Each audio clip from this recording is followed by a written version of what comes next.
night at the 2018 ACC Baseball Championship. We're in the final game of pool play. And we got a pretty good one for you because Florida State is here after beating Virginia in extra innings on Tuesday. And they're going to meet Elliott Avent and the Wolfpack of NC State, who lost to Virginia yesterday. But a quick check of the pool schedule will show you that because of Florida State's victory and NC State's loss, NC State and Florida State will determine who meets Clemson in tomorrow's second semifinal. And this is the way the bracket sets for the semis.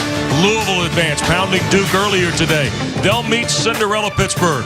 Clemson got there last night with the victory over Miami, and now it's either the Noles or the Wolfpack. Great to be with Jeff Francoeur. We welcome you back to our continuing coverage here at the Durham Bulls Athletic Park. Well, this is a deciding game. NC State didn't look particularly sharp yesterday. It's been since Tuesday that we've seen the Seminoles, Jeff. Yeah, we talked about it yesterday a little bit. NC State, as much as they wanted to win yesterday, they knew tonight was the big game.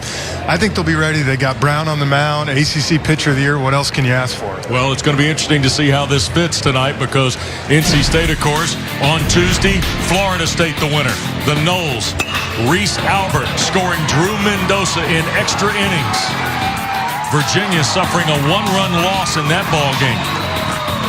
And so that put the Seminoles into the deciding ball game here tonight. And now here's NC State, as you mentioned, with Brian Brown going tonight. Yesterday, the Wolfpack didn't look particularly strong, though, in the loss to Virginia. No, they didn't. You can say they might be overlooking a little bit, but at the same time, they know what they got to do tonight. They got some big bats in the middle of this lineup, and that's what's going to carry them through. If they're going to make a run to the Super Regional into Omaha, they know exactly this is the crew to do it. Well, and Patrick Bailey, the ACC's Rookie of the Year, homered yesterday in the loss to the Cavaliers. So sit tight. Drew Parrish against the ACC Pitcher of the Year, Brian Brown. Florida State, NC State. Winner goes to the semis right after this.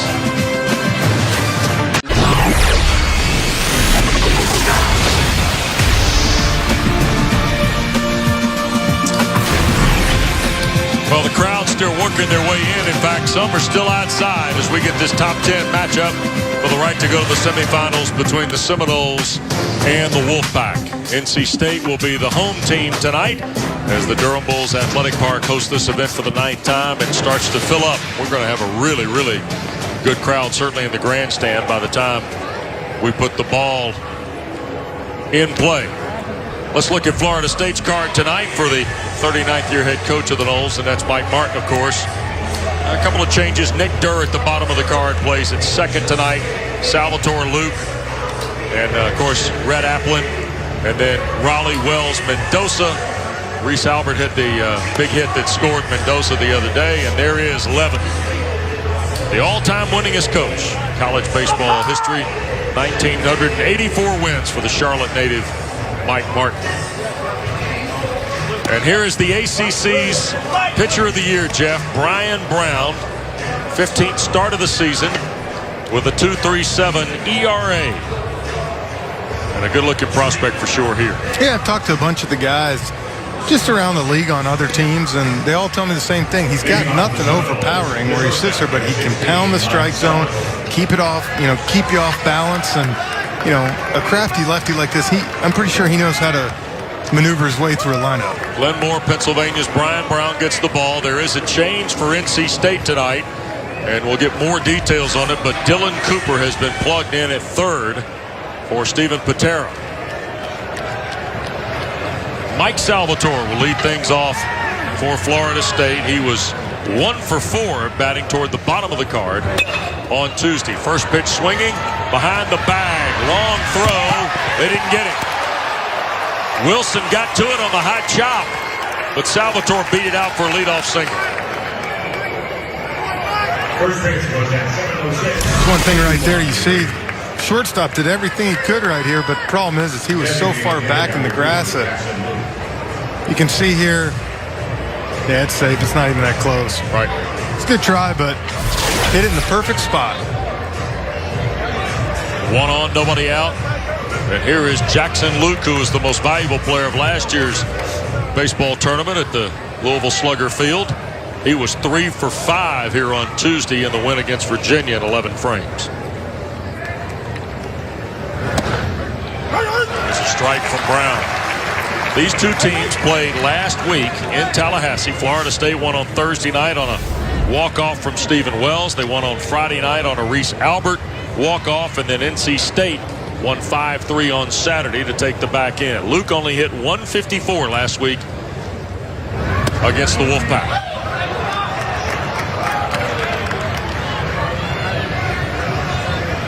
By the way, Brian Brown worked 5 2/3, 4 hits, 3 runs, struck out 6 and walked 2. Yeah, they made him work last week. They made him work.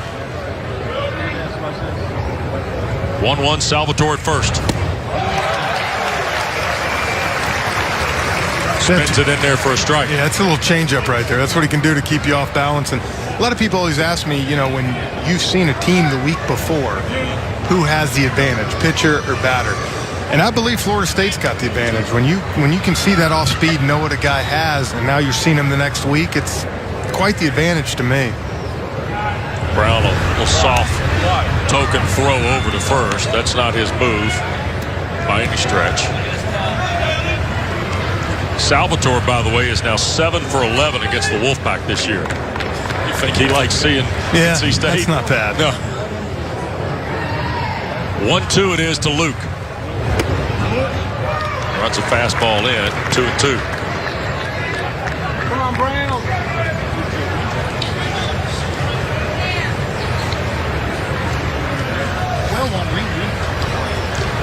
2-2.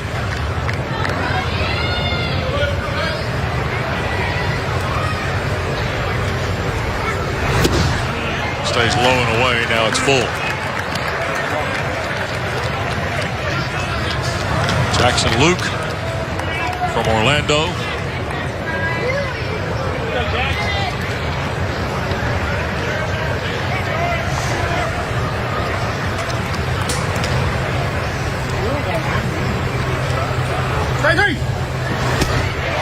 Call strike 3.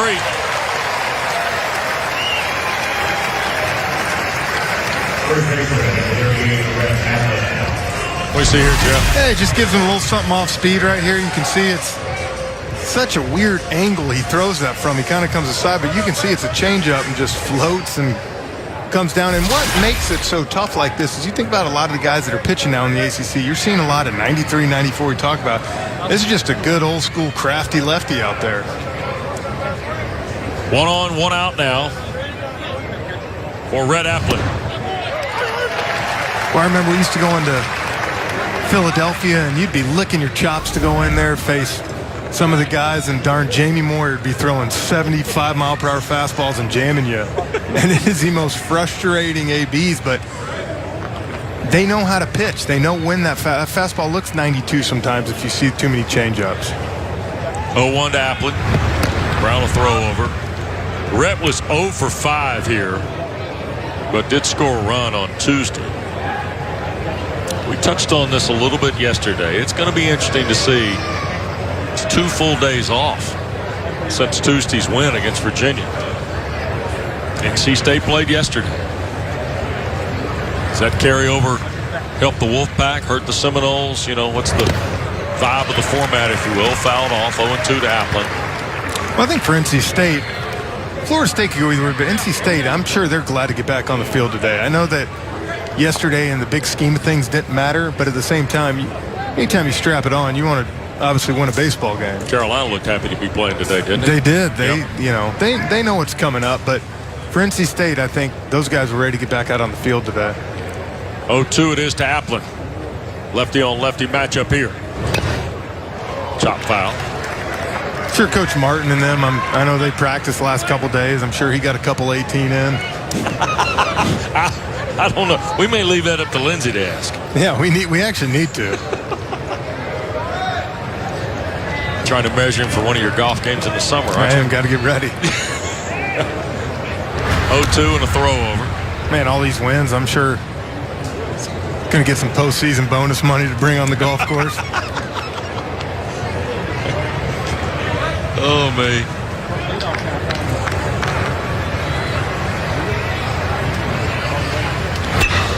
Smashed on the ground, past Cooper at third. Applin goes the other way. I'll tell you, Wes, this is going to be important for Florida State to do tonight, especially when you have lefty on lefty, is what Brian Brown wants to do is get you aggressive, get you getting out front. Look at this right here. Rhett does a great job of just staying back. Ball comes in, lets it go the other way and hits it, and that's what they're going to have to do. That's what we talked about. You ask if who's got the advantage. You know, he saw this last week. He's fresh in his mind what pitches they see. Well, now early danger now for NC State. First and second, one out. Here's Cal Raleigh, who had a home run, 2 RBIs, and was 5 of 13 against the Pack last weekend. And was 1 for 3, walked twice, and drove in a run here in Tuesday's victory in 11 innings over Virginia. So early traffic for NC State to contend with.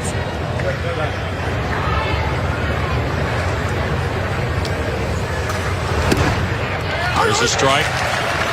Hey, you see right there, 87. He's not going to pitch much more than 87, 88 tonight. It doesn't get much higher than that, but he's going to work it in and out and throw that changeup.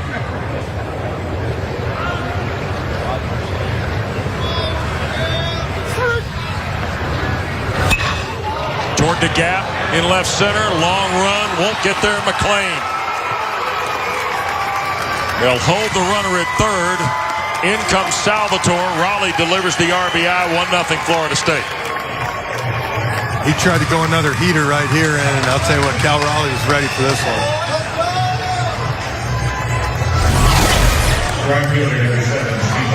Right on command, right over really the heart of the plate. He just dropped the barrel. And I'll tell you what, for McLean not to be able to get something, you got to hit it. Or got to the wall fast. Yes. Mike Martin Jr. coaching at third. He held aptly to allow Stephen Wells, the hero from last Thursday night in Tallahassee against the Wolfpack, a chance. Still one away in the first. We touched on this yesterday. NC State trying to get to the semifinals. The Wolfpack has not won the ACC Baseball Championship since 1993. In Greenville with Ray Tanner, the athletic director at South Carolina, as their head coach. 92, I should say, not 93. You know, I know I've touched twice on this already, and I probably can't repeat it enough tonight. But when you see a guy last week like that, you see how they're laying off his changeup right now. It's fresh. And when you throw 94, 95 with good sliders, I don't think it's as big of a deal for a pitcher. But when you go off deception and off speed, sometimes that's not a good recipe. See, they're just taking it. It's like they almost know when that thing comes out. Now, granted here, Brown's probably being safe with a base open, not having to give in with a lefty on deck. Elliot Avent talking to his staff, trying to get an early field. 3-0 to Wells. 7 homers and 28 RBIs. The home run last week, the game winner, was just one of 2 hits he had against the Pack. Stephen had 1 in 4 trips here and drove in a run on Tuesday. 3-1 with second and third. There's a strike. He's giving him that inside heater right now.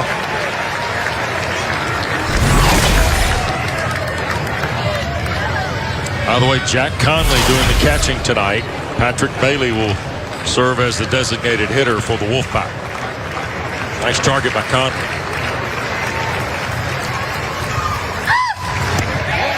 Wow.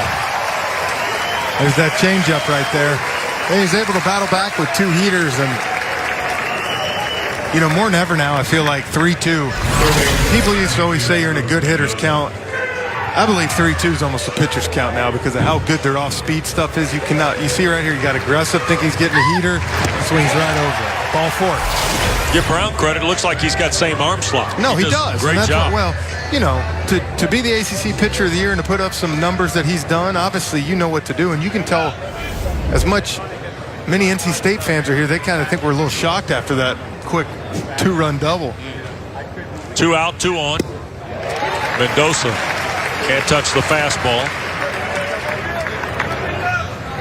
Jeff, Nick and I got to talking last night about fastballs that aren't 92, 93, 94, but maybe 80s with some movement on it. What do you see in Brown's fastball? Well, you can see, like you said, the thing that makes him so successful after just watch this is his arm angle on his changeup and fastball is the same exact area. And when you do that, it is tough to tell what's coming. You see right there, man, he's got those guys way out in front. 0-2 to Mendoza.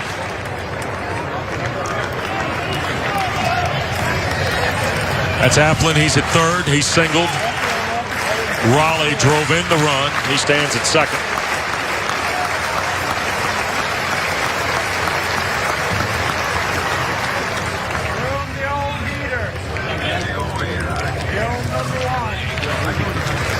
Oh, 2 with 2 down. A lot of Wolfpack fans here tonight in Durham, as you might expect. Got him. Wow. Another fast start by Florida State, negated by Brian Brown. Strikes out the side. A run on 3 hits for the Noles. State bats when we come back to Durham. The first we go in Durham. This is the determining ball game in the pool between Florida State and NC State. The Noles have an early 1-0 lead with Jeff Francoeur and Lindsey Rowley, West Durham. And here's Elliott Avent, season number 22 in Raleigh. See, one of 15 active coaches with 1,000 or more wins in his career.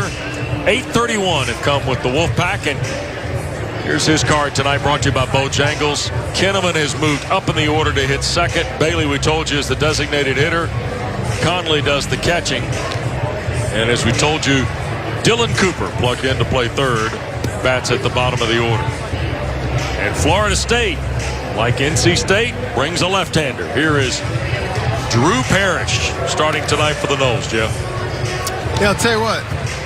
He's got a lot of strikeout numbers you can see there after, 89 and a third. He's gone 14. He's really a workhorse. And my most impressive thing after looking this right here is he's held opponents under 200 average this year. And in college baseball, that's doing something. Yep, 194. The opponents are hitting 107 Ks in 89 and a third. He is 4-0 on the year. He is 2-0 against the ACC. And last week against NC State, he went 7 2/3, struck out 10, allowed 6 hits, 3 runs that were all earned. So we talked about it a minute ago. This is another chance for NC State to sit here and say, okay, we saw it. You struck 9 of us out last week. We've got to make these adjustments and see what we're going to do. So Elliott Avent and the Wolfpack, who've been the runner-up in this event 5 times since 2000, and want to get in the semis and play Clemson tomorrow afternoon in the second semi. And here is Rockledge, Florida's Drew Parrish to get us started. And how about that? Josh McClain bangs it right back through the box. And he gets to second. Wow. Left center fielder bobbled the ball right here. He called him off and then just really didn't get him. Just kind of lackadaisical. Just mental mistake right there. Look at this fastball line. It was a great swing right here by McClain. And he was run out of the box thinking too. And then he saw center fielder get over and he just kind of, it's almost like a lack of concentration right there. Yeah, Flowers might pick up an error. Might be a single and an error. Error on the center fielder. Absolutely. And here is Kinnaman, who was 3 for 12 and 2 home runs last weekend in Tallahassee. Parrish got a little more on his heater. He's going to be about 91, 92 with that. But they're both crafty.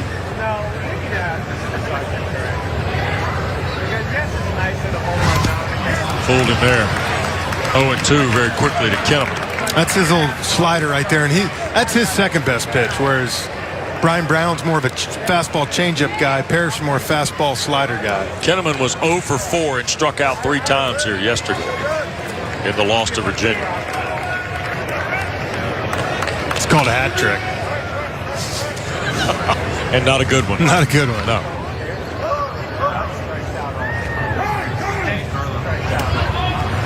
Home plate umpire Scott Kennedy. I struck out 5 times in a game one time. That's not good either. No.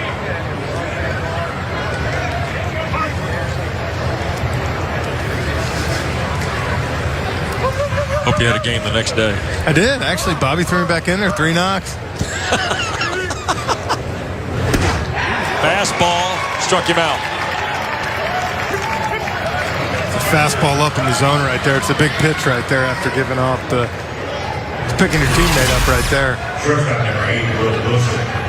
So Wilson now. He was 1 for 4 with a strikeout here yesterday. 231 last weekend against the Noles. Did homer.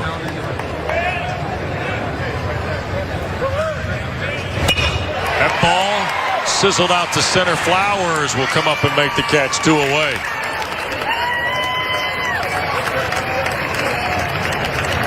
First time in the ball game, the pitchers haven't dictated the outs. Dropped a little changeup on him right there. Got it off the end of the bat. And here's Patrick Bailey, who homered yesterday against Virginia from the left side, and he'll flip around to the right to face the southpaw Drew Parrish. Yeah, we've talked about it, but for me in this whole tournament, obviously you got guys getting drafted, but this guy in 2 years is going to be a guy that you're going to see go in the first round. 2 out, 1 on for NC State, trying to equal Florida State's first. There's a strike. People love catchers that can hit, and then you give me a switch hitter catcher that can hit. Yeah. They're going to be able to build a foul on Patrick Bailey. Oh, yeah. Wesleyan Christian Academy in Greensboro, North Carolina. 0-1. Skied to center. Flowers going back. Still drifting back, and he'll have it one of the deepest parts of the yard. Woo. That was an easy swing on a fastball. 1-0 through 1. Noles in front. Back after this. 1-0 top of the second. Lindsey Rowley's with us at the NC State dugout. Thanks, Wes. Brian Brown on the mound for NC State tonight is his 60th career start, which ties the program record with former member of the Wolfpack, Terry Harvey, who was actually a 2-sport athlete. He was a quarterback on the football team and a pitcher on the baseball team. But I got a chance to speak with Pack's head coach, Elliot Avent, and he said one of Brown's biggest assets is the fact that even if he does make a mistake, that he has the ability to put it behind him and move on to the next pitch. Guys? Well, I'll tell you this. Terry Harvey from Decula, Georgia, Jeff. My neck of the woods. One of the greatest 2-sport athletes Gwinnett County has ever seen. Outstanding baseball pitcher. Really good quarterback at NC State as well. And the last time and only time to tie all this together that Florida State has ever been no-hit in Mike Martin's 39 years, Terry Harvey. Terry Harvey. No, we're not going to get it tonight. No. Everybody has a hit. Yeah, we're good. done. Yeah. So congratulations to Brian Brown. When you go get on some of Terry Harvey's records, you've done some things. Yep. I don't know if Brian can spin it like Terry could at quarterback, though. 1 strike to Reese Albert. I think we got a very pro NC State crowd here tonight. What do you think? Really? We walked back over from the American Tobacco Warehouse. Pack Power was in town. It's unbelievable. I'm impressed. 1-2 to Albert.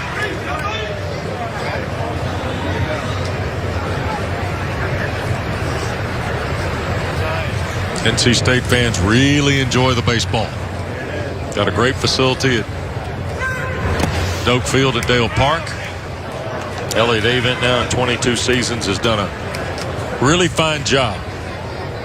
Of course, they've been to the NCAA tournament 16 times. 5 years ago, Carlos Rodon and the trip to Omaha. 2-2. Low to Albert. He was the hero here on Tuesday against Virginia. Florida State was kind of scuffling a little bit on Tuesday. They were. Yeah. They were. We talked about it. That was big for them to get that win. Ooh. 3-2. Ball 0-4 from Scott Kennedy. Albert to lead off walk. I tell you what, that's a good pitch. I feel like that's strike 3, but at the same time, I don't think the catcher didn't really give him any help right here with framing it either. See how it kind of took his glove down like that? Yeah.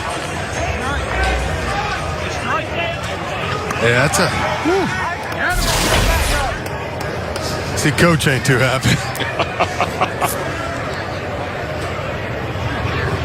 Snap throw over, Albert back. Here's J.C. Flowers. 3 for 10 last weekend. Drove in a run in the weekend series in Tallahassee against NC State.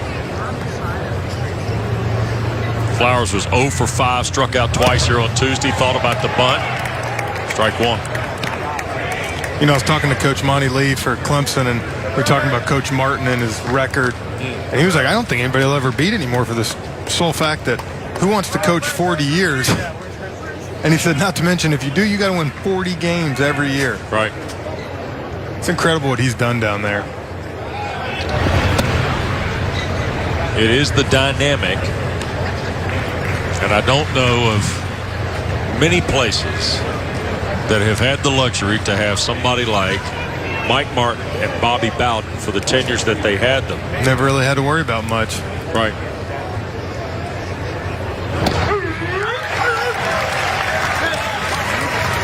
Fastball strike. There's Mike Martin, member of the North Carolina Sports Hall of Fame. Now, he's a native of Charlotte, but got elected to the Sports Hall of Fame in North Carolina, and his entire professional career has been in the state of Florida. Well, how does that work? That's how good it is. You're born in Charlotte. You're a North Carolinian by birth. Went to Granger High School in Queen City. Call strike 3 on Flowers. 4 Ks, by the way, for Brown here at the start. I'll tell you what, if he didn't call that strike 3 right here, that umpire might have got ran out of here. 1 out, 1 on. Look at this again. You see just a fastball coming in, and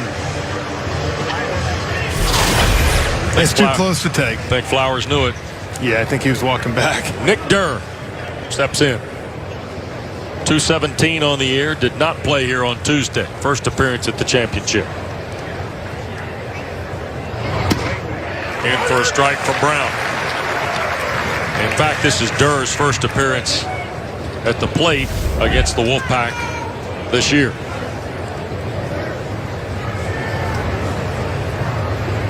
.217 on the year. Sophomore from Sarasota. That's in the dirt. Ball and a strike. I will tell you this, though. You catch Brian Brown, you're going to get a workout behind the dish with all those changeups. And it shows you how much you trust him, to the fact to be able to continue to throw that knowing that your catcher is going to be able to block it for you.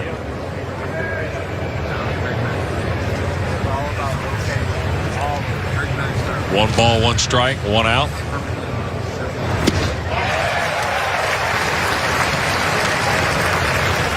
You don't have to throw it hard when you can locate it like he can, right? No, and you've heard me talk a lot the last 3 or 4 days. This is the one thing that I wish scouts and people would look at is makeup. How does a guy pitch? Does he know how to pitch? Because he's not throwing, he's pitching. Absolutely. Let me tell you right now, you go to any showcase, any whatever, and you see him pitch, you ain't even going to turn a head probably. You don't have 95, or you don't have that back foot slider, but at the end of the day, Jamie Moyer pitched till he's 48. Bartolo Colon's 45 still throwing. Ooh. Almost. Caught him asleep over there. Albert looking at the crowd. Wow. Whoa. If he obviously it was a good throw, but if you would have put that throw in the bag, I think he'd been out. 2-2. Call strike 3. See, that's what we talk about right there, Wes. When you're sitting there and you see 4 pitches that are 72, 73, 74, 72, whatever they are, and then all of a sudden you get 88, that pitch looks 98 right there.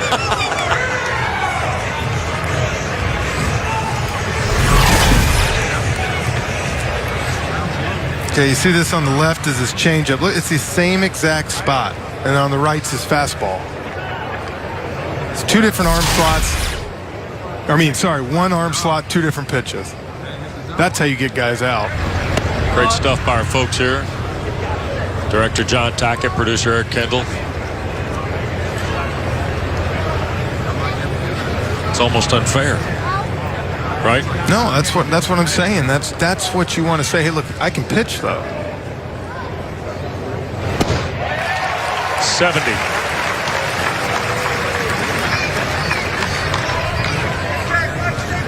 Ten batters, 9 first strikes from Brian Brown so far.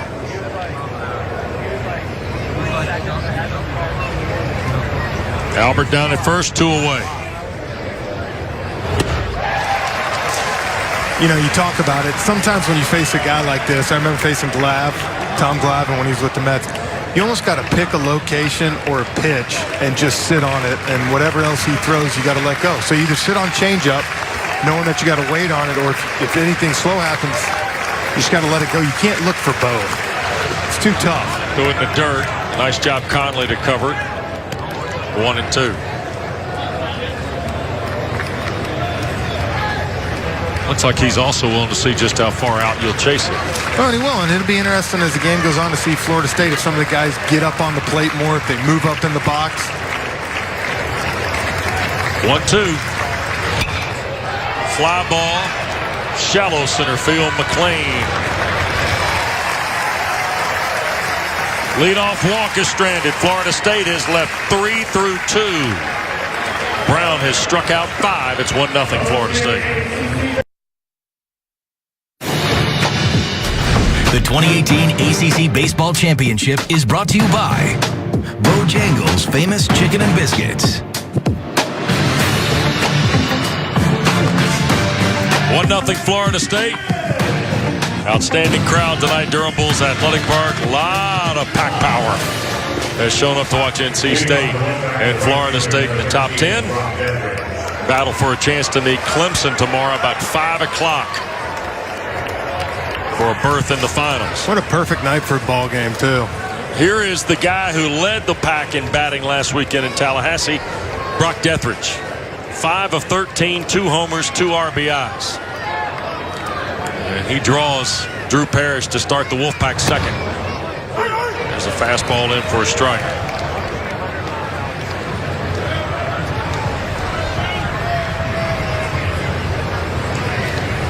Oh, 1. Bottom fell out of that. 0-2.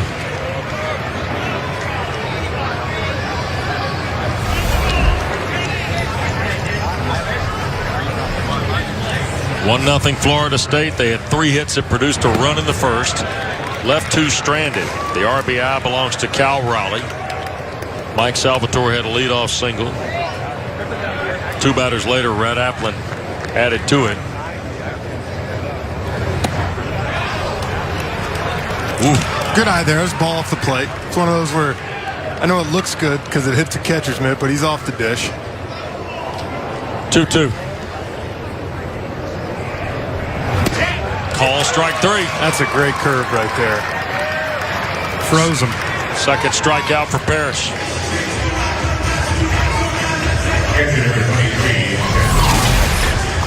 Now Jack Conley. See that right in the corner. He gone. Junior catcher from Raleigh.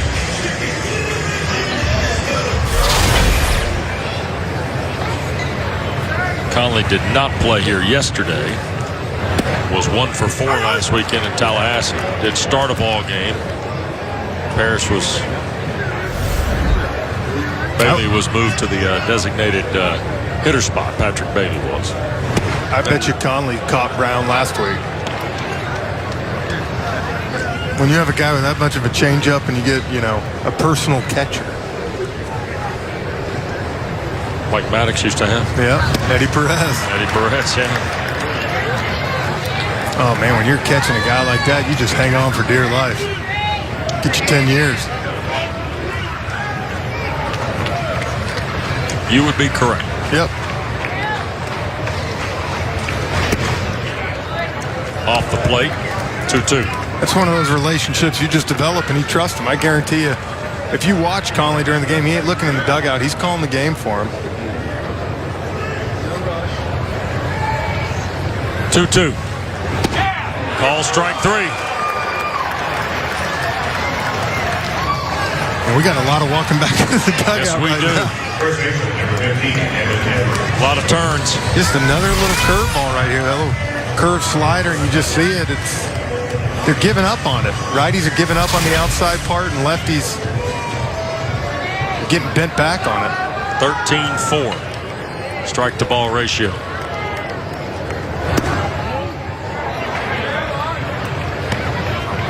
Tell you what, also you do. You appreciate. You mentioned Colin. Cal Raleigh does a great job.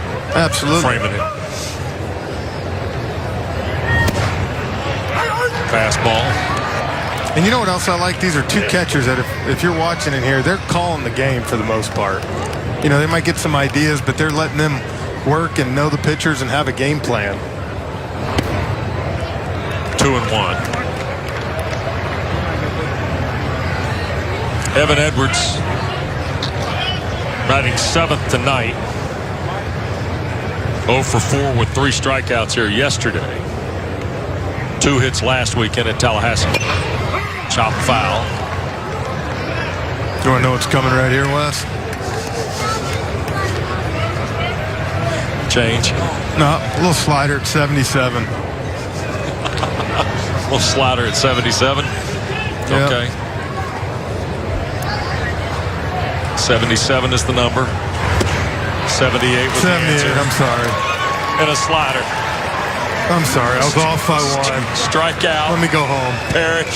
No, you got to stay the full 9 tonight. 1-0. 4th strikeout for Parrish. 1-0 Florida State.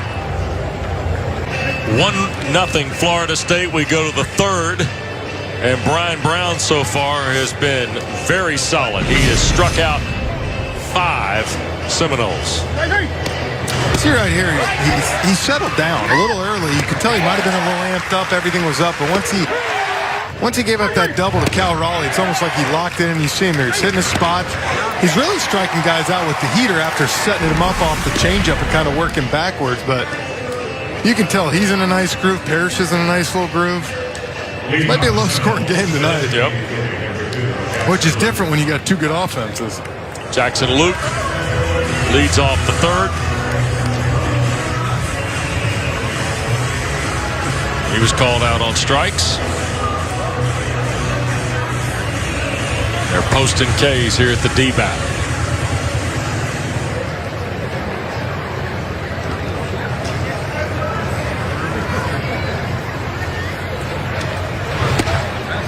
Starts in with a strike.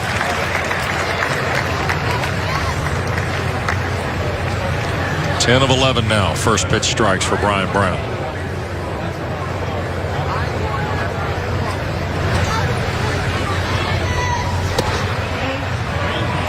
Just off the edge. 1-1. Almost a little whisper falls over the crowd when something like that's called a ball. Yeah, it was off the plate. It was They're good. just pumping them in. Oh, yeah.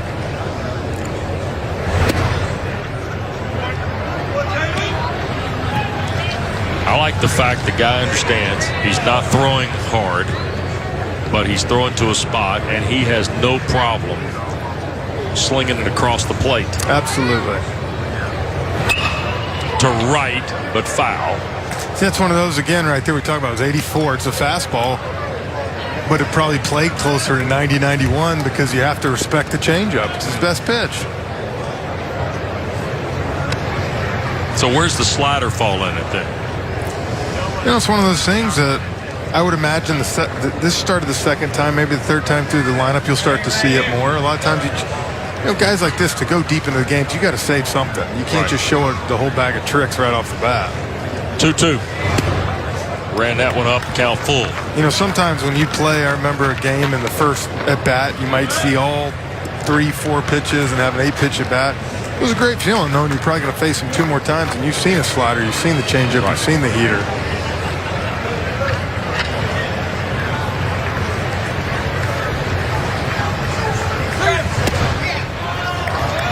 Full count walk to Luke starts the 3rd. 2nd walk. Last one was to Albert that led off the 2nd. Jeff, I was asked this question last week. I don't know that I had a good answer. in that how come we see a lot more sliders and a lot less curves? Curveball slide. I mean, everybody talks about them in combinations. But more pronounced curveball pitchers, there are not that many anymore. No, there's not. And I think the reason for that is, I think, two things. I think you'll talk to some people. I think curveballs are a little harder on your elbow. Okay. I think if you continue to snap, drag, and curveball, it can be a lot of pressure. And personally, for me, I think the other one is you see a lot more hanging curveballs than you do sliders. And curveballs sometimes can give you a chance to adjust. Even if you're out front, you can hold yourself back, where sliders just continue to go away from you. 0-1 to Applin. But the people that do have good curveballs and throw them in the big league, they're productive because it's exactly, you don't see them much anymore. Right. You see the Adam Wainwrights, Chris Carpenters back in the day, Ben Sheets. Those are true 12-6 hammers.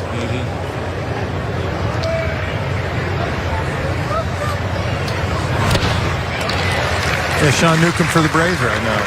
Curveball guy. Big curveball guy. He's had great success this year with it.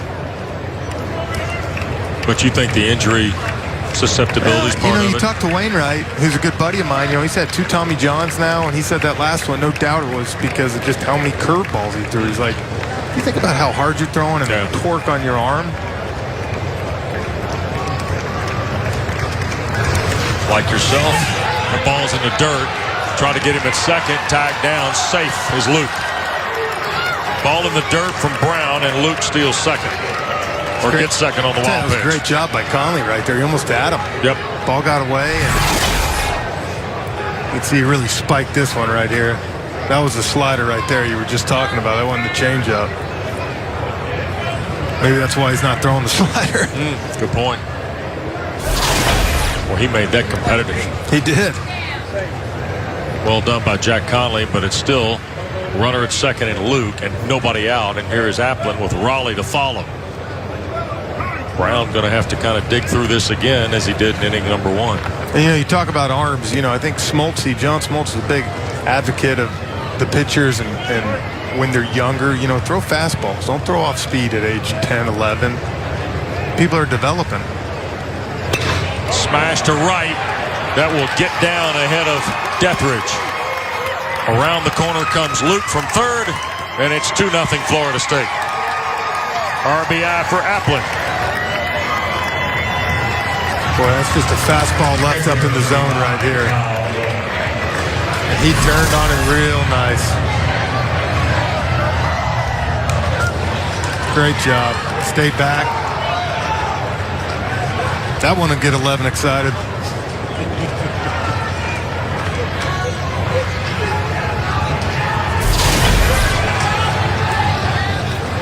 Out goes Conley for a word with Brown. It's a great job of Deathridge in right field over there, getting to the ball. Cutting him off, keeping him at first base right there. Double playing tag. Yep. Nobody out. We're in the third, and Florida State's added a run to make it 2-0. Raleigh to left, and that is gone. I think it's a salad. I don't think he hit the ball. I think you're getting a salad. Cal Raleigh is going to eat a salad.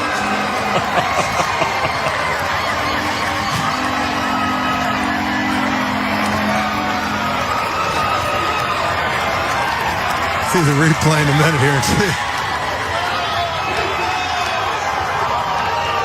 2-run homer by Raleigh. That ball was smoked right there. See this, just a hanging changeup right there.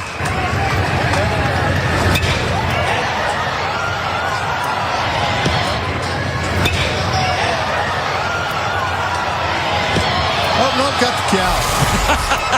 Got his hind leg.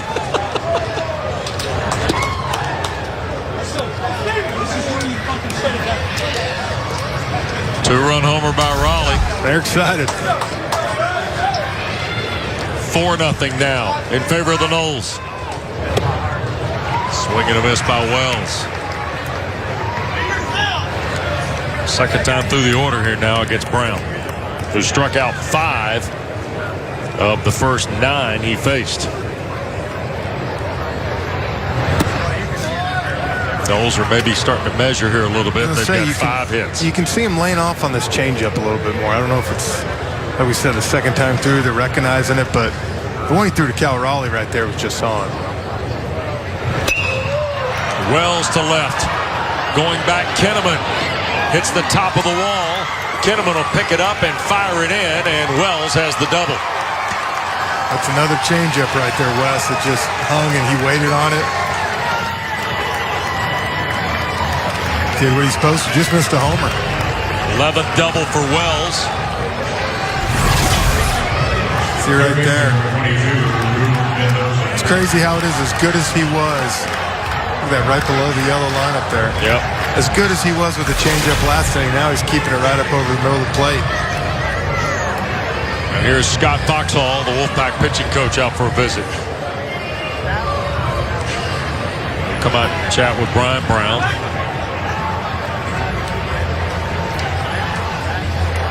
Wells now has 3 hits against NC State this year.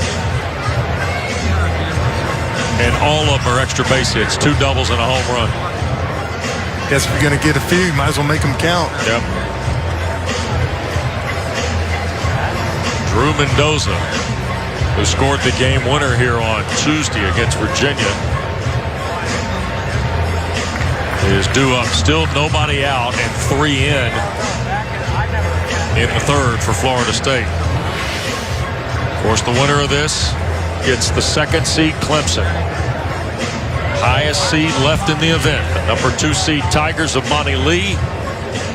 They'll meet the winner of this game that follows Pittsburgh and Louisville. Tom Wormy, Nick Green start our coverage tomorrow at 1 o'clock. The Saturday semifinals of the ACC Baseball Championship. So here is Mendoza. Runner out at 2nd as Wells. It's in the dirt for ball 1. Just a visit from Scott Foxhall. A little chat. No activity in the NC State bullpen. Nobody's just lost trying any. to calm his pitcher down. Yep. Try to limit the damage before it gets any worse out there. I mean, with an offense like NC State, you can put a 5-6 spot quick. Shoots it in for a strike.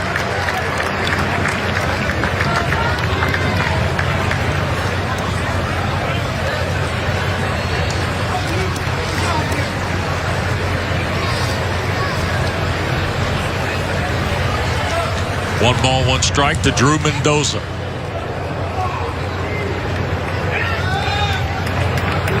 Wells was off the bag, but so was Wilson. Brown was just chasing him back.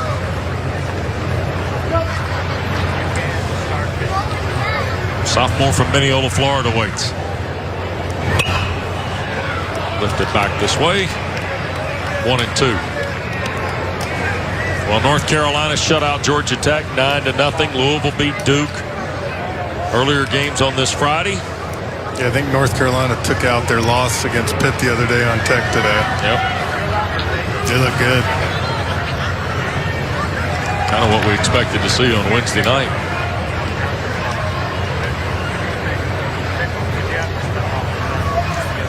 One ball, 2 strikes. Slipped by Wells out there at 2nd. Steven looks off to Will Wilson, who smiled, so I don't know what was said, but it must have been funny.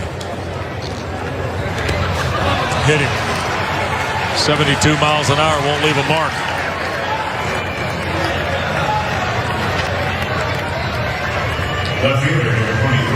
I would imagine you might see someone get up here in a minute down on the pad. First and 2nd, nobody out. Just a little backup curveball.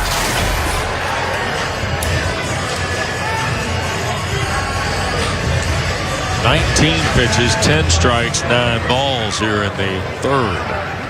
3 runs for the Noles. The big shot, the 2-run homer by catcher Cal Raleigh. And here's Reese Albert. One thing I'd like to see Brown do is get back to his fastball a little bit. I feel like he's getting very off-speed happy right now. You can see there's another curveball just to start off. And he was having some success with that fastball, and it was like been hit the one ball down the right field line for that RBI single, and he's kind of last 12, 13 pitches just completely abandoned his fastball.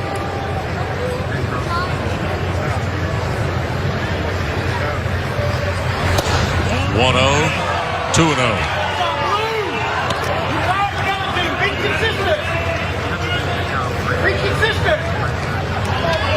NC State bullpen, Nolan Clenny, who worked here yesterday. Clenny faced one batter yesterday through 2 pitches in the loss to Virginia. In the dirt. 3-0.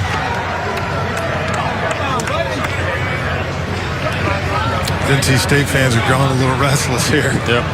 Brown's starting to labor here now. Come on, Brown.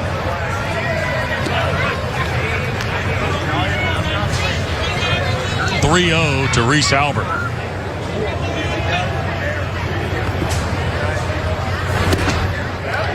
In for a strike, 3-1.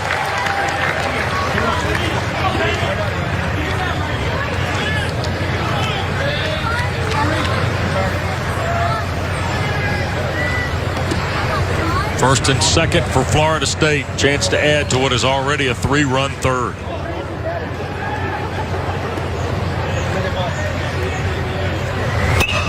On the ground at first. Steps on the bag for out number 1. Everybody else will move up a sack. That was just like a sack bunt right there. Yep. Flowers will bat next.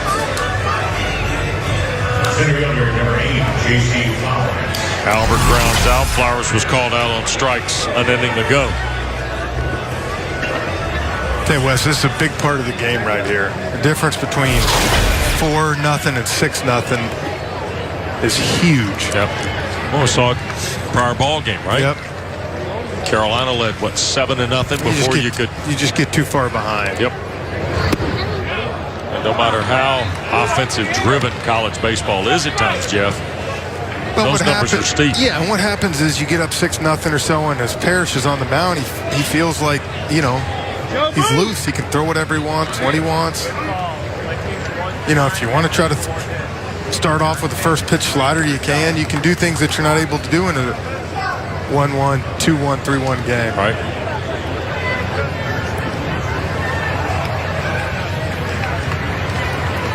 See, they're getting them warmed up down there pretty good. Sent the catcher out the stall. One more visit, and they'll have to lift him. So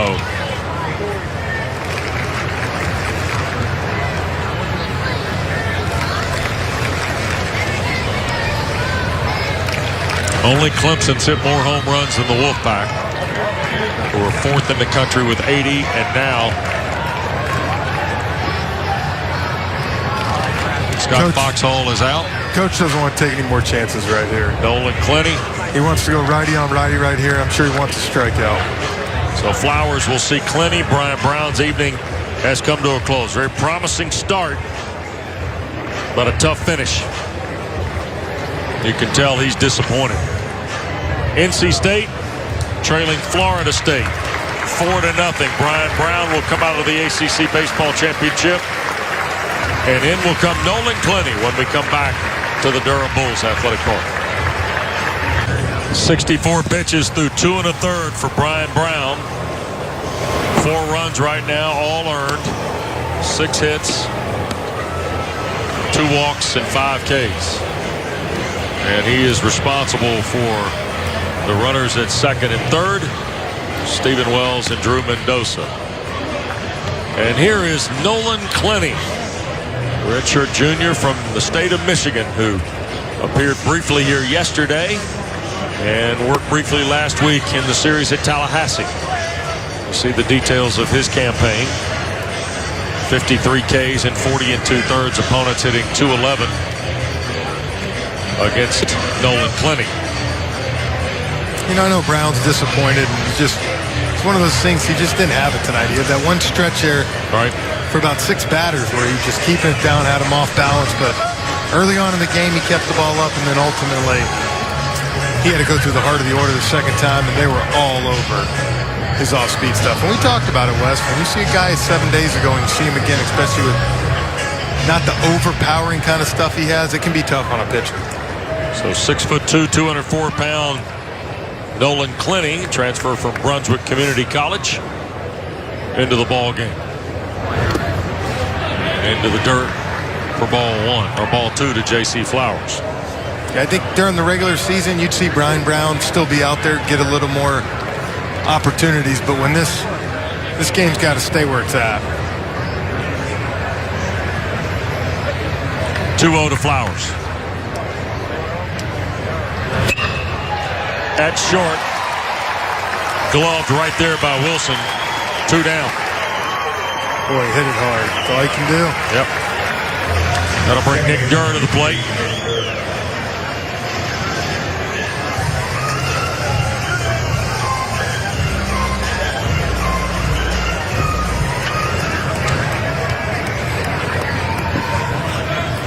So Clenny, the line shot off the bat of Flowers to Wilson, and now Nick Durr to try and get the Wolfpack to close the wound of the home run by Raleigh.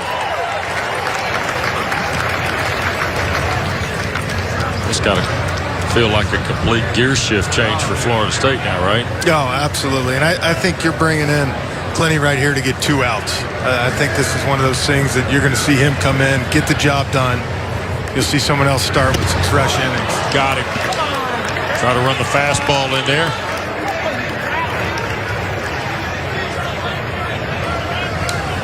So Nick Durr goes down to first. Where's the guard? And they caught him in the... That's right. You got ice. You got ice? You'll be all right. Ice? Is that what the... Yeah. That's what he's telling people. You got ice. We got ice. Here's Salvatore, who's already standing in for his third AB. Single and scored in the first, fly to center, and fouls it back on the first pitch. Now, Nick Green would have to come out of the game with something like that. Who's that? Nick Green. Nick Greenwood? Yeah. He'd come out of the game? Yep. He'd be done for the day. You think he'd play the rest of the weekend? Probably 10-day DL. 10 day. Tell you what now. You've given Green down the road this week, just so you know. I mean, all the way down the road. 0-1. On the ground in third. Play will be to second. Force play there. Takes care of Florida State. Right there to keep it at 4-0. Agree with you. Florida State, though, gets 3 runs. The big blast. 2-run shot from catcher Cal Raleigh. Brian Brown's night is over. It's 4-0 Noles. With Jeff Francoeur, West Durham, Lindsey Rowley joins us as well here at the ACC Baseball Championship. Thanks so much, Wes. Well, one of the developing stories that you mentioned it, how Steven Patera is not in the lineup tonight at third base, and it's Dylan Cooper. I was able to speak with Elliot Avent before tonight's game, and he did tell me that Patera was injured during BP. He took a foul ball off of his ankle. They ended up going to take x-rays. It's unknown how those x-rays, what the results were, but Patera just got to the ballpark in the last inning, so hopefully that's a good sign and he's okay. All right, so Dylan Cooper into the fold, redshirt sophomore from Raleigh instead of Patera, senior from nearby I'd really like to know how you hurt your ankle in BP. Fouled it off on the... That's my point. Just saying, man. It's baseball. Come on now. I get it. This is BP. Right, but... Let's keep it between the lines. I understand. I remember we were in Anaheim one time. Chipper fouled a ball off the top of the screen, came back, hit him in the nose. Yeah. 4 days out. Oh, did you say get ice? Did you say they got ice? No, I was a rookie. That ball popped up on the infield. In from third, Mendoza. I wasn't saying that. That was a rookie. So J.T. Jarrett out on the fly ball on the infield. And here is Dylan Cooper. Didn't appear last weekend in the series at Tallahassee. 262 on the year. No homers, 24 RBIs. Batting ninth tonight. That's what a lot of coaches will talk about to your pitcher right here. You want to shut down inning right here. After putting runs up and you're getting some confidence like this, we're up 4-0. Go out there, get us 3 quick runs, and let us get back in there and start scoring some more. Ball and a strike to Cooper.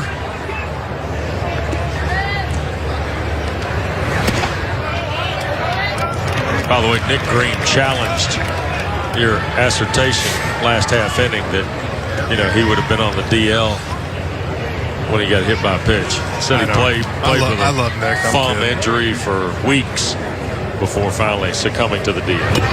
Fouled off 2-2.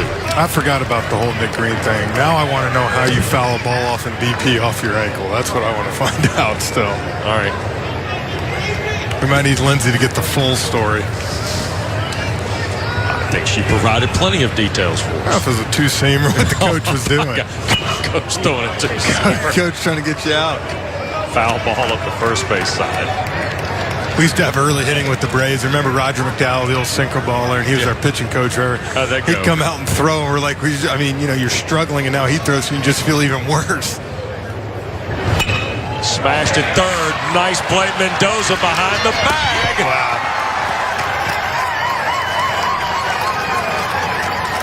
2 away. Some good work here. You know what's impressive about that too, Wes? Not just the backhand, but that arm across the infield, man. That ball was let loose. Did a great job turning on this thing, and you see it, just nice. Got him by a lot. 2 down now for McLean. Top of the card. Flared it foul. Josh McLean. Our hearty star to watch tonight here in this last game of the pool play. Led the ACC in the regular season with 85 hits. Fly ball to right. Jackson Luke's got a beat on it. And that'll take care of the pack. State goes in order. 3 complete in Durham. 4-0 Florida State. We welcome you back. Pittsburgh's story written on Tuesday, but then Wednesday night, it all came together for the Panthers. Frank Maldonado robs North Carolina of likely 3 runs, and then the squeeze got the Panthers the lead. And just for good measure, Maldonado closed the show, and the Panthers are in the semifinals tomorrow where they'll meet Louisville.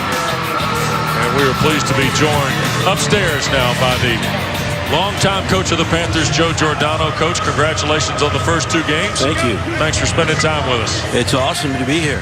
What a game we got going on here. Yeah. Pretty interesting. It's been a lot of fun, hasn't it? Yeah, absolutely. Thank you for having me. Well, we look forward to visiting with you during the half inning. Kent Kleiman has come on to pitch for the Wolfpack. Okay, what have you been doing since Wednesday night? Yeah. A whole lot of nothing, actually. I was wondering that. You know, I would have liked to have gotten a call from this guy. I'm sure he played a little bit of golf. He did, yes. I've only played twice, though. So In 3 days, though. Yeah, exactly. But no, we had a great workout today. Just kind of laid low yesterday. Guys came out to the ballpark last night. And again, we're just kind of keeping an even tempo, relaxing a little bit. Ready to go for tomorrow. Guys have had to have a ball, haven't they, here? It's been fun. It's been fun. First pitch into right field off the bat of Jackson Luke, the MVP of last year's tournament. Hadn't let up. Been on base twice so far here tonight after going 3 for 5 on Tuesday in the win against Virginia. We talked a little bit during the course of the regular season. Your team does so many different things to just get the schedule underway, including spend the first third in Florida and South Carolina this year. When you get to a point where you're going to your first ACC tournament, did you walk in here and worry a little bit about being, you know, too big a stage, first time here, nervousness type deal on Tuesday? Because you didn't show it much with Matt Pidich on the bump. No, I don't think that bothers us. You know, it's just one of those things that we got a group that's really well grounded, you know, and we keep things very simple. And it's all about what we control and what we do. So it really doesn't matter if you have 10,000 people or 100 people. For us, it's just playing the game.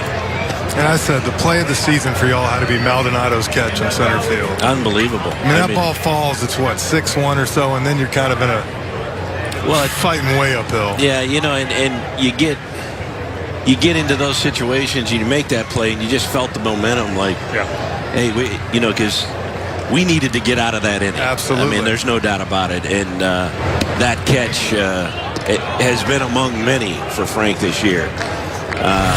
It's... Here, we got it right here. Yeah, that was pretty special. I almost went down after running all the way out there to try and see how he was doing. And I told Danny Everett, the third base umpire, I said, you better walk with me because I'm not running back out there. He said, all right, Skip. Found the way by Well, Frank Maldonado and then Connor Perry in right field saved a couple runs for you the other night against the Tar Heels. He made 2 spectacular plays out there as well. And, again, that's the core of what we do is to try and pitch a little bit and play some defense. And if we get some timely hitting, gives us a chance to win. 2-2 it is to Applin here. Luke aboard at first, and that's fouled off against Kent Kleiman, who is the third Wolfpack pitcher of the night. Only a couple of batters for Nolan Clenny, so Kleiman has come on with a 2.43 ERA this year. Joe Giordano's the head coach of the Pitt Panthers. They're going to meet Louisville tomorrow, who you just played, a couple of weeks ago, right? We played them 2 weeks ago at home. Had 3 competitive games. They came out on top in all 3, and it's going to be a challenge for us, but we're ready for it. Yes. Here's a ball. This could be 2 for the Wolfpack. On to first. Double play. I was saying the other day, for me, a big advantage, obviously, for you guys, too, is your bullpen's able to take some days off. And, you got it kind of everybody at your disposal going almost. Yeah, at practice today, it was pretty good. R.J. Frewer and I were chatting, and he had mentioned that, the 2 days was huge for him. And he felt really good today. And our trainer's been working double time, getting treatments in, and doing a little bit extra special massaging and whatnot. He's earning his money over the last couple of days. But those guys are, as you mentioned, they should all be ready. I'll tell you what, y'all got one of the best arms in R.J. Frewer I've seen here. I've said today, 2 of the better arms I've seen was Stenson with Duke and Frewer with y'all, and that's quite a slider he's got, man. That thing plays at a high level. It really does. He's he's a draft eligible sophomore, being a Canadian, and he's getting a lot of looks, and I'm sure he's going to be a pretty good pick in the next couple of weeks. But he's a competitor. He's got a big arm and a big breaking pitch that, as you said, I think plays at a high level. Cal Raleigh's got 3 hits, a single, a 2-run homer. He's got 3 RBIs as well. Joe Giordano's Pitt Panthers meet Louisville tomorrow, and then the second game will be Clemson against the winner of this one. And right now, Florida State with a 4-0 lead. I know you had postseason success before Pitt came into the ACC.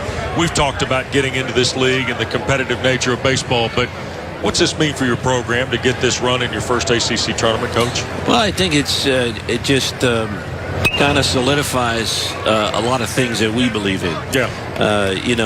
We do have a unique situation, not very similar to Notre Dame and BC being up north, and but we don't focus on those things. We're just trying to get good baseball players that are able to come in and do the things that we think are important. Throw down. They're going to tag out Raleigh, and that'll take care of the Noles.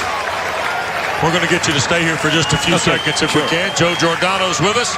Florida State 4, NC State nothing. We go to the bottom of the 4th when we come back to the ACC Baseball Championship. 4-0 NC State. We go to the bottom of the 4th. And Pittsburgh head coach Joe Giordano is good enough to be with us here with Jeff Francoeur, West Durham. And we're glad to have you for tonight's final game in pool play between the Wolfpack and the Seminoles, and NC State's got a 4-0 lead. So you excited about tomorrow? Oh, very excited. Yeah. It's like I said, we had a great practice today, great workout, and the guys are focused and they're loose, and we're ready to go. I mean, we just want to play some baseball. All right. You have beaten Georgia Tech and you've beaten North Carolina. There are some projections out there that have you in the NCAA tournament. Be okay with that? I'm real okay with that. You know, if we can keep playing, that's what it's all about, and we're excited about it. And like I said, we played competitive baseball all year. Yeah. And you know, we've been on we've had some tough losses, and our depth caught up with us a little bit. Switched our lineup. But these guys are doing a great job. I mean, they're stepping up, and it's really a great group to be around. They're fun, but they're focused, and they love playing the game. Yeah, it's about getting hot at the right time, too. Yeah. And I've said that from day one when y'all played Tech the other day, and then watching the North Carolina game the other night. It was one of those things where, like you said, the catch game, kids are starting to believe, hey, we can win this thing. You know, and the farther along you move, and you got the pitching to play. You know, I said it. Parrish the other day was just, his changeup was filthy. It's filthy pitch. It is. I mean, that's one that I try and have him teach to all of our pitchers when they come in. I was smart. Here's Kenneman. It's a 0-2 count with Drew Parrish, who's kind of been rolling now for Florida State. Only allowed one hit so far. That was the leadoff to McLean. He's retired 9 in a row. I'm afraid this ump's not going to get out of here tonight. These NC State fans. They're not real happy right now. There's a lot of them here, too. That's for sure. Couple of hops offline. Durr trying to go to first. Kenneman's going to turn and stand at second. And the Wolfpack has got the leadoff man aboard for the first time since the opening frame. That's one of those things right there that can start a team and turn it around. It's like he just slipped right here. It's an error on the second baseman, Nick Durr.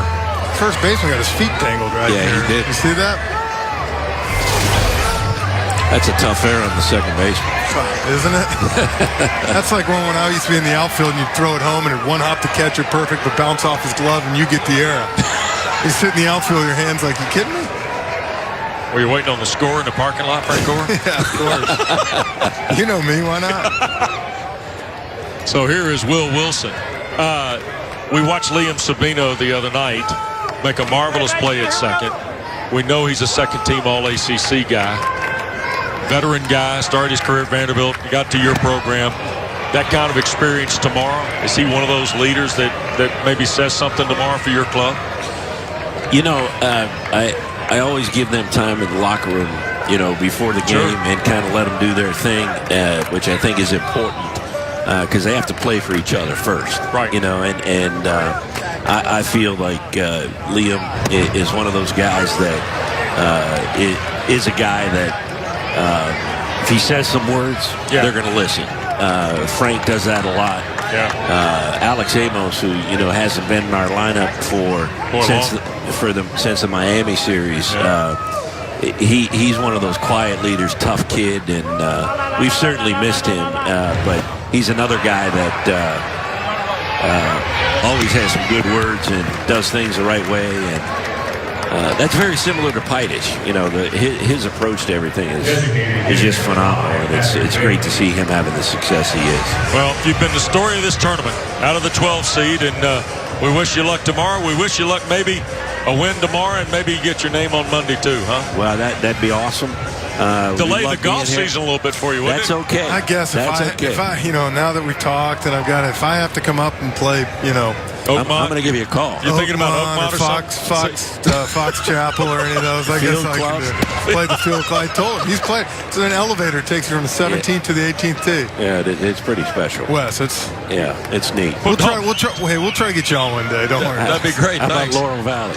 Oh. Pittsburgh's got so many good ones there. It's phenomenal. I'm worried about you guys getting to the ballpark. Great coach. Good luck, man. Joe, a pleasure. Thank you. My pleasure. Joe Giordano's the head coach of the Pitt Panthers. And we got a 1-1 count to Patrick Bailey, the ACC Rookie of the Year. Runner out at second. Strikeout, retired Wilson. In a 4-0 game, this is NC State's biggest threat since the leadoff single by McLean to start the ball game. 9 straight retired by Parrish, and all of a sudden the error. And boy, Bailey not happy at all with home plate umpire Scott Kennedy. Wes, Elliot Abed's not excited either. Wes, you're going to have to give him a police escort. boy. I would be mad too.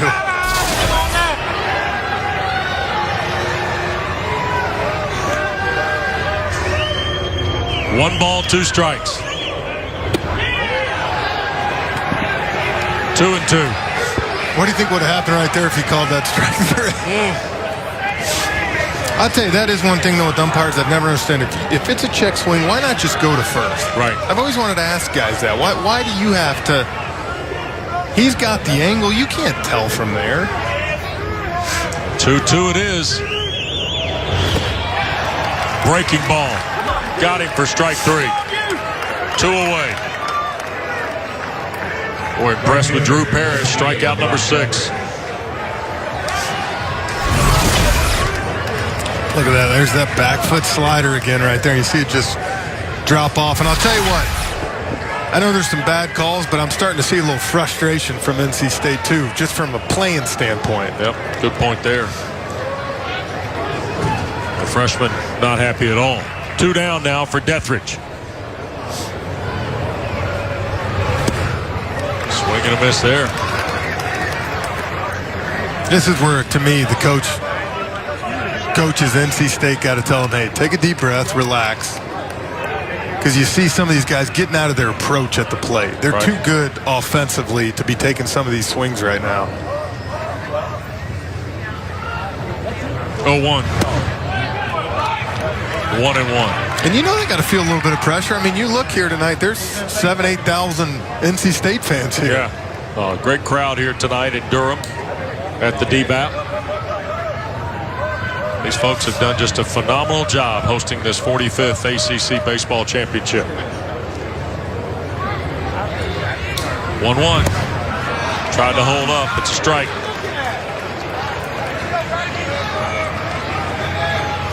You know what else I love? This field's just in great shape. Yep. To play game after game after game and for it to be this nice.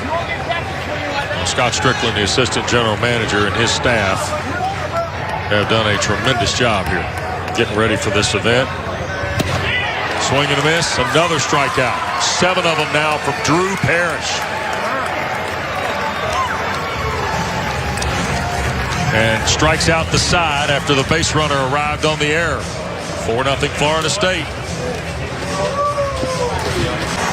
Welcome back. Florida State leading NC State. I'm Lindsay Rowley, and now I'm joined by NC State head coach Elliott Avent. Coach, what are you talking to your hitters about in order to try and get your offense going? We saw Parrish last week. He's really good. I mean, this guy, he can locate his fastball anywhere he wants, and he's got that good breaking ball and the changeups. He's pitching with 3 pitches that are pretty doggone tough right now, and they know what they're doing, but we just got to get a break and get that first one across, and we'll see what happens. You make a pitching change there in the 4th with Kent Kleiman. He only threw a handful of pitches, but what have you thought of him so far? Kent's been our guy all year, but, Brownie wasn't Brownie today. He pitched good for the first 3 innings. A couple innings just looked like he lost at that 1 inning, so we got a lot of pitchers, and Kent's been good all year. Thanks, Coach. Thank you. Guys. All right. Thank you, Lindsay. Thanks, Elliott Avent. Here's Stephen Wells to start the 5th for Florida State. Ball 1 from Kent Kleiman. Parrish has faced 14, Jeff, and struck out 7. I'd say he's spotting it pretty good. He does, and we talked about it. I think a lot of these things this last inning, West, were some frustration swings you saw come out of them too. Yeah. Because even though NC State did put a lot of runs in, we didn't see that type of swings. That ball got fired toward the grandstand beyond the Wolfpack dugout on the 3rd base side. Everybody's okay down there. My man has a ball, and you're not having it. How great's Coach Giordano? Thrilled for the guy. In all honesty, I mean, you go back, we touched on this the other night. Look at the schedule.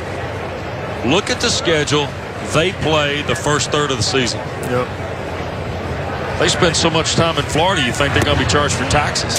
Well, and, I mean, so true. And for people that have never been to some of these other places, Carolina, Florida State, Miami, Tech, Clemson, the fields and the ball's foul.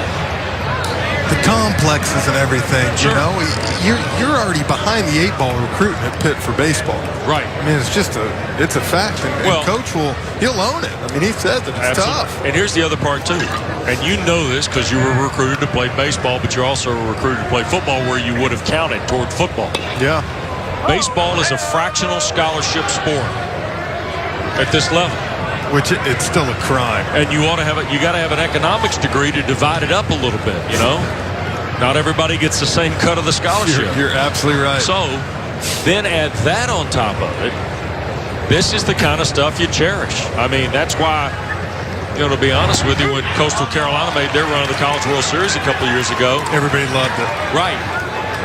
But that's been a really good program for a long time. It just got to the national scene. In the case of schools from the Northeast, whether it's Yale out of the Ivy League, Pittsburgh, whatever the case may be, you're thrilled for a guy who's been at the place 21 years, seen it through the Big East to ACC transition.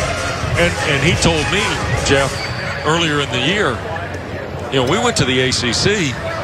That's a major reinvestment of what we do from a baseball perspective. Absolutely. And so, yeah, I mean, couple of one-run wins over 2 baseball programs, Carolina and Georgia Tech. Puts them in a championship situation tomorrow in a semifinal in their first ACC tournament appearance. Good for them. That's great. Florida State's had the leadoff guy on each inning. Wells drew the walk from Kleiman. I know we were talking last inning, but at the same time, Florida State got 2 smoking hits last inning. They just happened to hit in a double play. They're swinging the bats tonight. Fouled off. 0-2 it is to Drew Mendoza. The other part tomorrow is this, and Nick and Tom were talking about it today.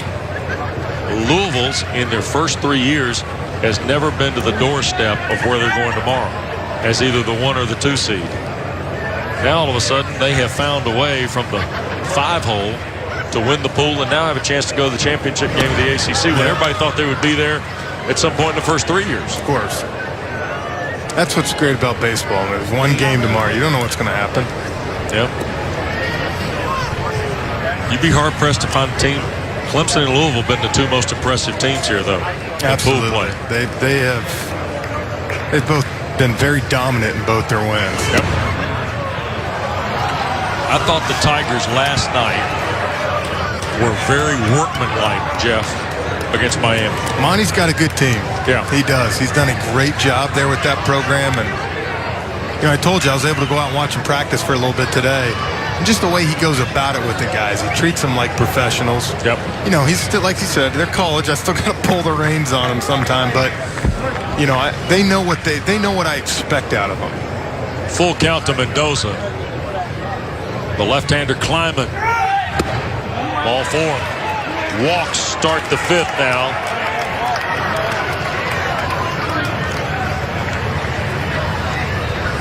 And a pair of them. Wells and Mendoza aboard.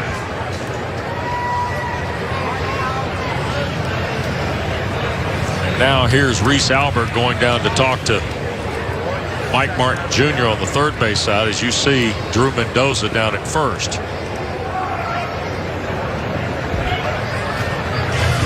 And the wheels might be turning a little bit for Elliott Avent with Scott Foxhall there to his right.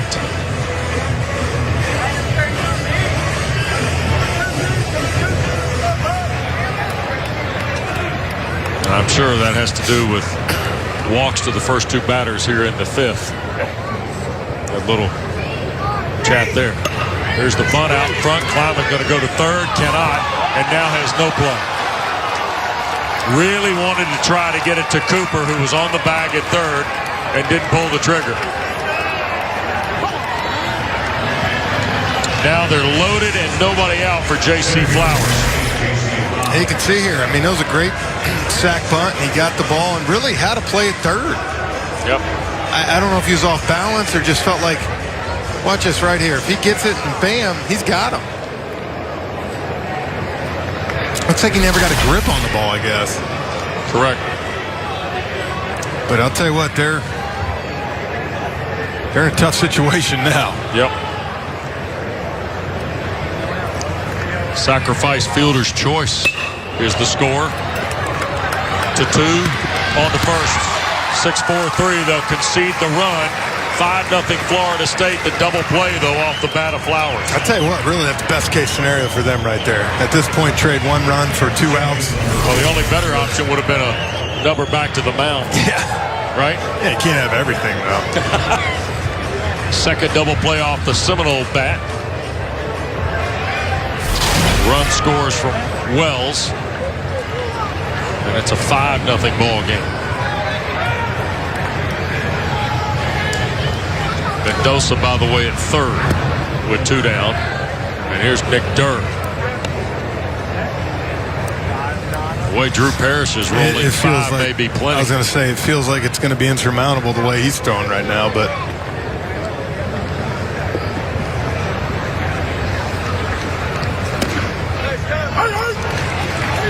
no RBI on the double play ball. They got the run in.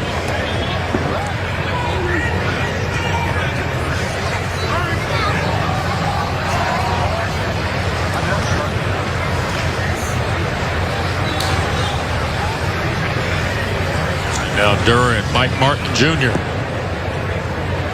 Long-time assistant with his dad.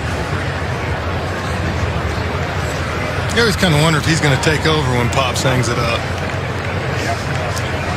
Coach Martin told me, I said, he asked me about, I said, working with your son as a man. I said, Mike's a hard worker. I bet he is. Durr went for the bunt. That's a strike. You did a good impression of him. Nowhere near some of the better ones. That's solid, though. Thanks. He's great fun to talk to. You know that. So's Joe Giordano. We were just rolling here with Joe. We got to get up and play golf round with him, especially up in Pittsburgh. You know, we need to take advantage of those courses. Sounded like you were setting us up for a big trip. Yep. I think you've negotiated 2 or 3 rounds out of that trip, haven't you? I have. I'll tell you what, man. There's one thing that's always spent in my mind. You can ask my wife. It's my next golf trip. 2 outs, 1 and 2. Climbing working to Nick Durr. Florida State's added a run to make it 5-0. Swing and a miss. Down goes Durr, but the Noles get a run on 1 hit. They leave 1. Mike Martin Sr. joins Lindsey Rowley. His team leads 5-0. Back after this. Welcome back. Florida State leading NC State. I'm Lindsey Rowley, and now I'm joined by Florida State head coach Mike Martin. Coach, Drew Parrish only given up 1 hit in this game. What are you noticing about the way he's controlling the zone? You know, Lindsey, a lot of it has to do with poise, and I think he's showing excellent poise. He's hitting with all 3 pitches, and tell you what, you have to be able to do that. When you're facing a team like NC State, they're very, very potent. Yes, they are. Well, Cal Raleigh hits one off the bull, lights it up. What makes him such an offensive threat? He's seeing the ball real well right now, and he's such a great leader. He's just a young man that we're going to miss. Thanks, Coach. Thank you, Lindsey. Guys. No 3 putts, Coach. Right, Jeff? No 3 putts. No 3 putts there for him. Nope. 11. What a character. Well, NC State's got some work to do. Conley, Edwards, Jarrett. And there is Cal Raleigh, who's shot to left. Really propelled Florida State here. Part of a 3-run third. They've added markers in innings 1 and 5 around it. And the way Drew Parrish is rolling right now, look at Jack Conley.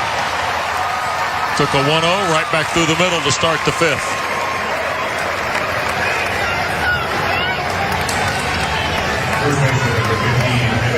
It's one of those things, too. If you look right here, just a fastball went right back up middle with it. Great swing. I was going to say, it's one of those things right now that if you're Florida State, you want to keep going. You don't want this crowd to get in the game at all. They've been quiet so far besides when they yelled at the umpire. First hit since McLean led off the ball game. Partisan NC State crowd tonight. As you might expect, here's Evan Edwards. junior from Greensboro.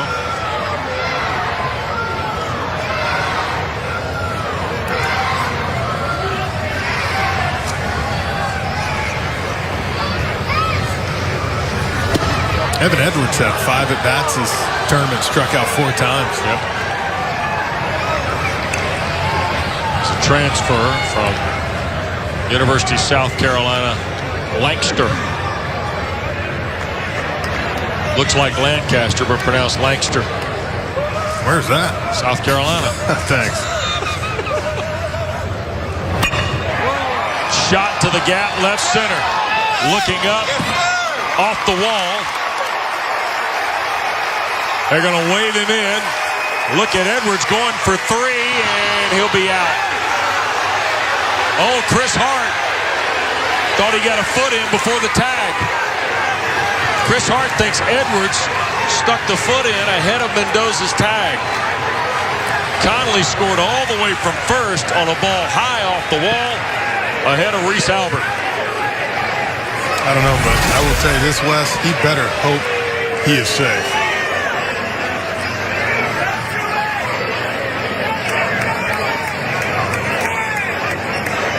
Oh, boy. Can't see the glove. Here's another look. Let's see this. I think he got it in there. I do too. Safe. I think the left foot, Chris Hart right away.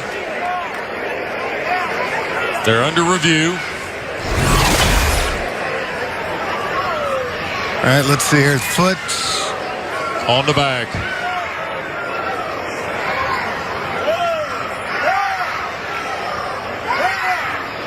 Right away, Chris Hart says, let's get the review.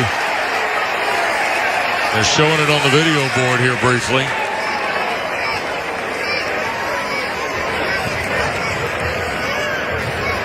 Mendoza almost tries to just find the right knee. The right knee as we look at it. I think he's safe, though. Right now, it's a double with an error on the center fielder.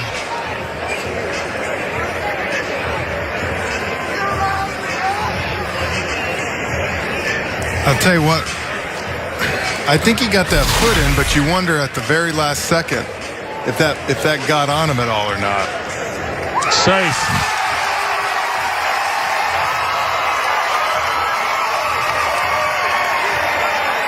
Here's your momentum, Jeff.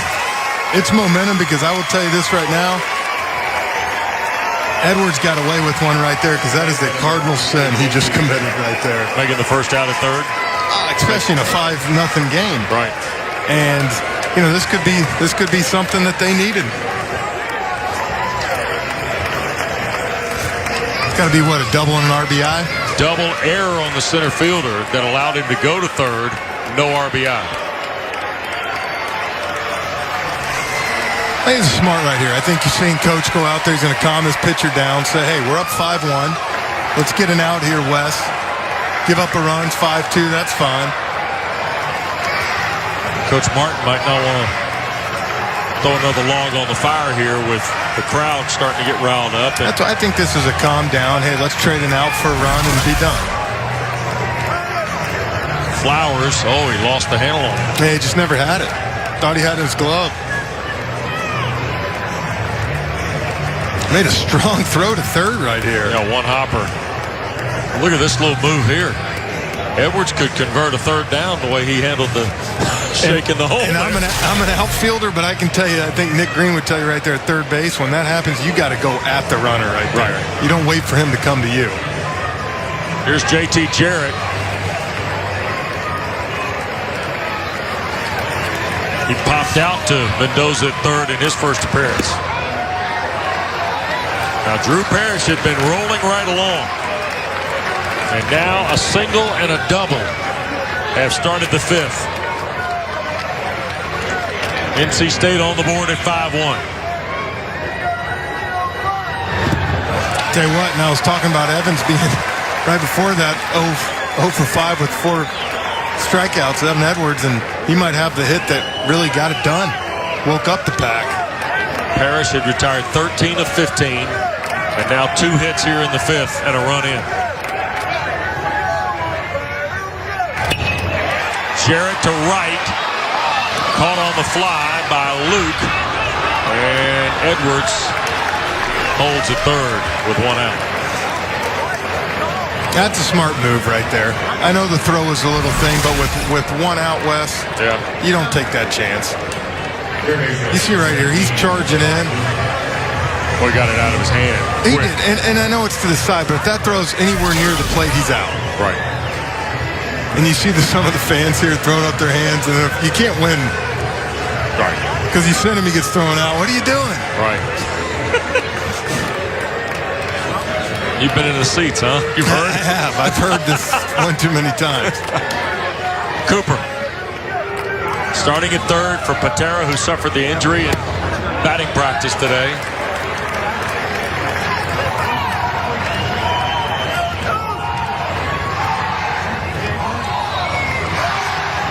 Like I said, I think if you're Mike Martin here, you're trading out for a run.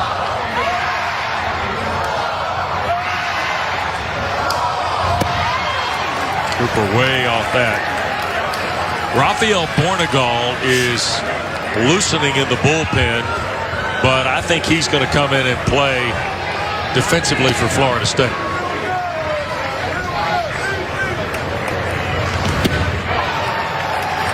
That first swing, that blew a fastball by him. That first swing by Cooper right there, Wes, that can't happen. You got to look at his numbers. He's 0 home runs. He's a put the ball in play type guy. You can't be.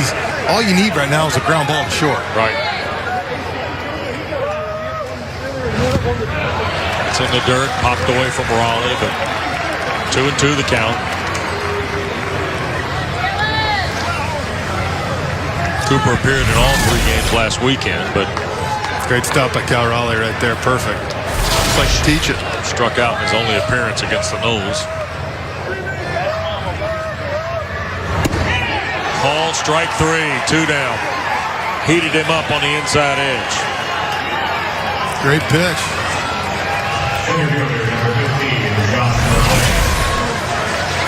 So it's Heater left right up to in. McLean, huh? Heater on the inner half. And I go back to me, that's the 1-0 swing that Cooper took right there. You can't take that type of swing.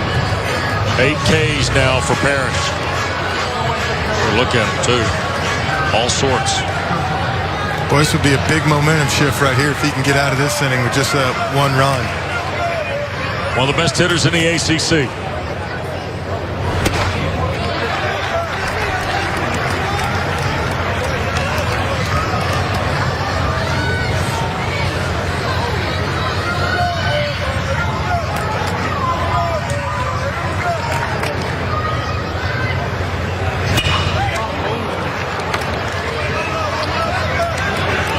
Cleared off everybody at third, didn't he? Mendoza, Edwards, and Chris Hart coaching there. See, the coach ain't moved that fast in a couple years. 1-1 to Josh McLean. Whoa! Little chin music. Lost it up top.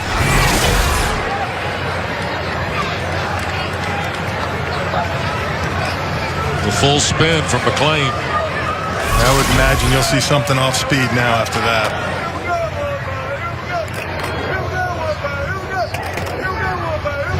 There's a changeup. I think I need to be a pitching coach. I think you're fine. It cut into your golf. That's true. 2-2. That was a great changeup right there. See if he comes back with it or goes heater in. Tried the back foot slider there. He's throwing the kitchen sink at him. He's throwing everything, hasn't he? Change, slider, down with fastball. Yeah, it's 3-2 right here. And usually if you see someone throw a 2-2, 3-1, they'll come back with it. First full count of the night for Drew Parrish, who's been tremendous.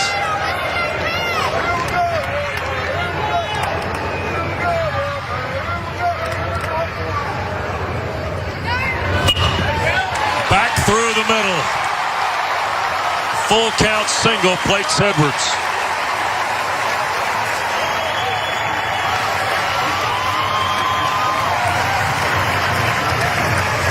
fooled me a little bit, Wes. He came with the heater there, and he's trying to go away with it, though, and look, it crept right back over, really, the middle of the plate. McLean didn't try to do too much, put a nice swing at it.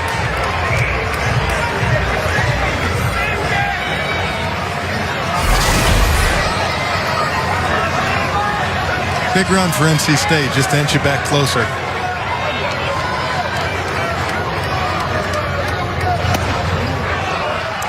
Here is Brett Kinnaman.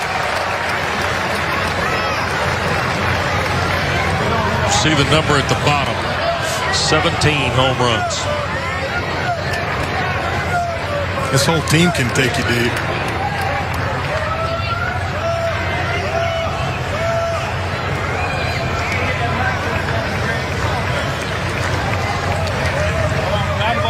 One oh.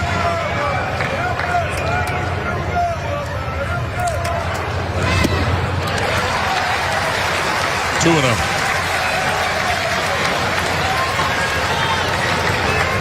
Kinnaman hit 2 home runs last week in Tallahassee.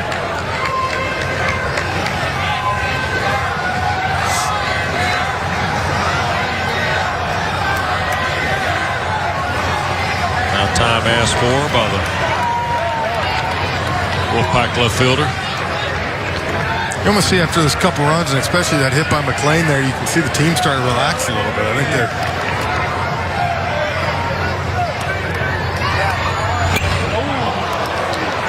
Just missed there. Ooh, that was a good hack right there. 2-1. He was right on that 2-0 pitch.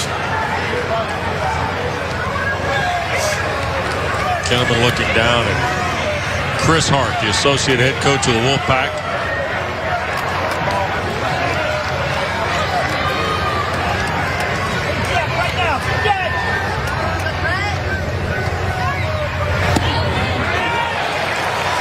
Three and 1. Okay, Jeff. 3-1. Parrish has been in control most of the night, but NC State's got rallies here now.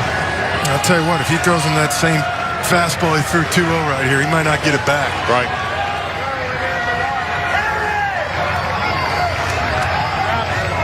Here it is.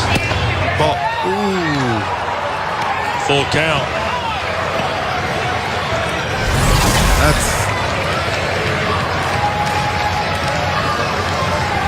That's a tough one there. Ain't much you can do with it if you do swing at it.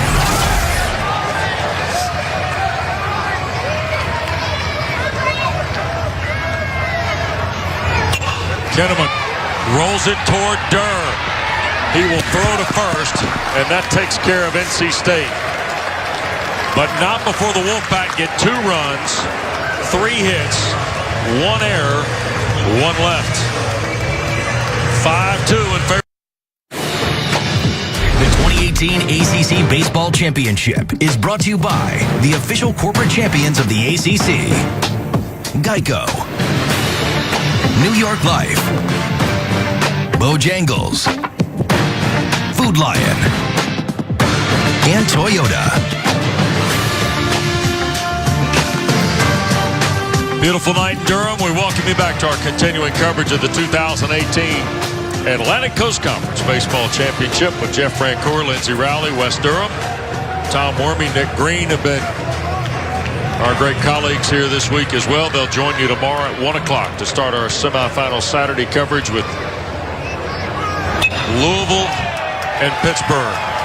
And there's Mike Salvatore's 3rd appearance on base and his 2nd hit tonight to start the 6th for Florida State, who leads 5-2 on NC State. Jeff and I will join you for Clemson and the winner of this one.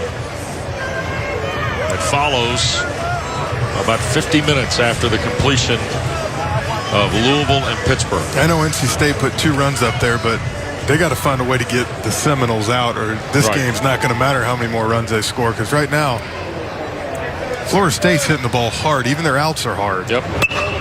Could be 2 here. 6-4-3. 3rd double play turned by the Pack in the last 3 innings.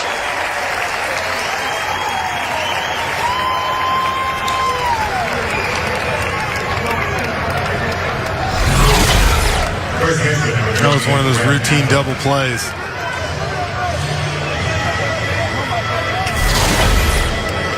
So here's Applin now with.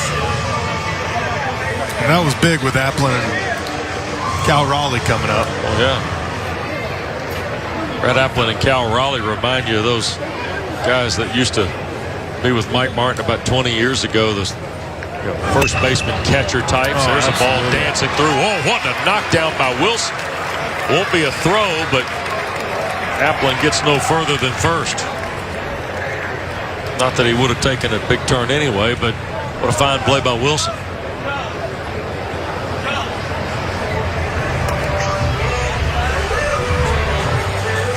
I remember when they had J.D. Drew. They had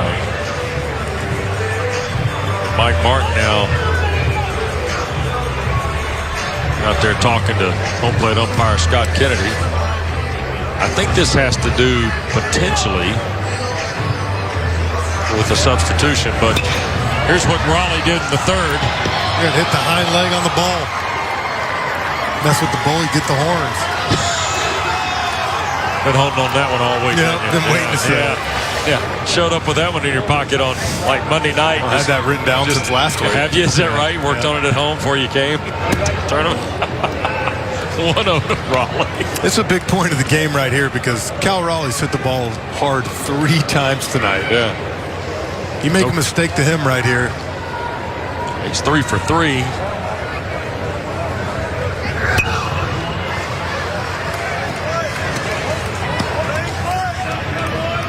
Tell you what, man, the ACC's got some catchers this year.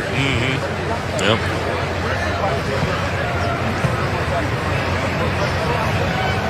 You got the freshman Bailey, who's the DH here tonight for NC State. You got Raleigh, you got Joey Bart. Just to start, right? Yeah.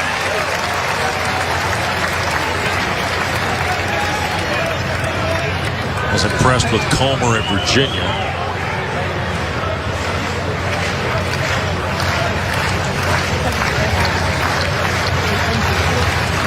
One, two. Took something off of it and it got fouled away. He's lucky that one got fouled away right there. Raleigh was looking fastball, right? Look at that. He was, and he got a little slider, you could tell, so he's a little bit out in front, but one suggestion on that one again. Would heat her up. Mike Martin told Lindsey he's seeing the ball real well. I'd say so.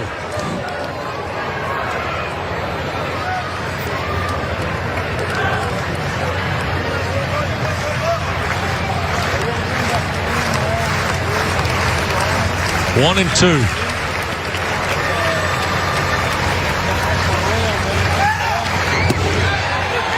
Call strike 3.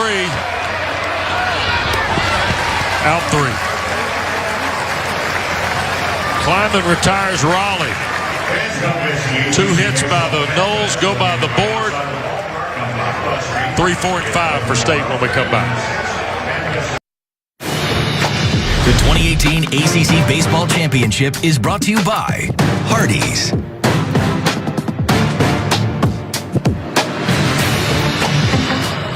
To Florida State, bottom of the 6th we go.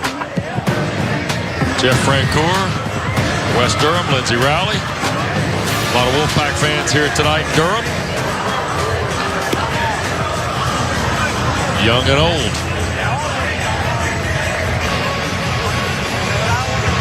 Drew Parrish back on the slab for the Noles. And he's got to go through the heart of the order right here. Be the 3rd time they've seen him. It's the biggest crowd, by the way, of the week for sure, I think, here tonight. We don't have a number on it yet, but feel fairly confident about that. It's a good prediction. Thanks. Try not to step out on the edge too much. All right, here's Will Wilson. 3, 4, and 5 for NC State. Yeah, I was going to say, it'd be interesting to see what Parrish does this time because he struck out these 3 in order last time. Yep. change. Raphael Bornegal has come in the game at second base rather. To replace Nick Durr for Florida State.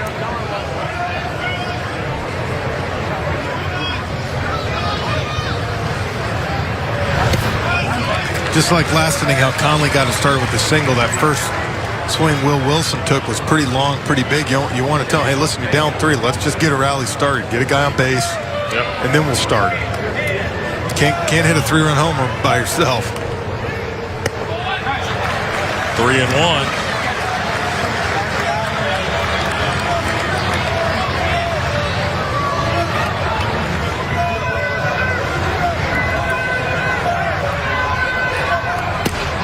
Ball 4, 5-pitch walk to Wilson.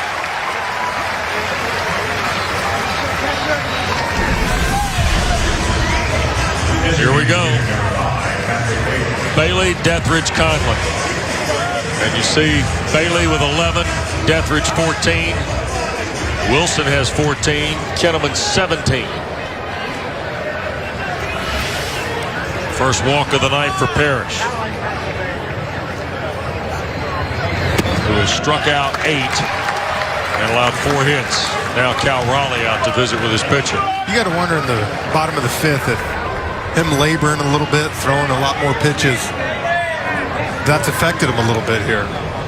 He's up to 80 now. I would expect we're going to see Florida State get someone up here. They do 25 in the 5th. Biggest number by a lot. Yep. Mike Martin down to the bullpen on the walkie-talkie.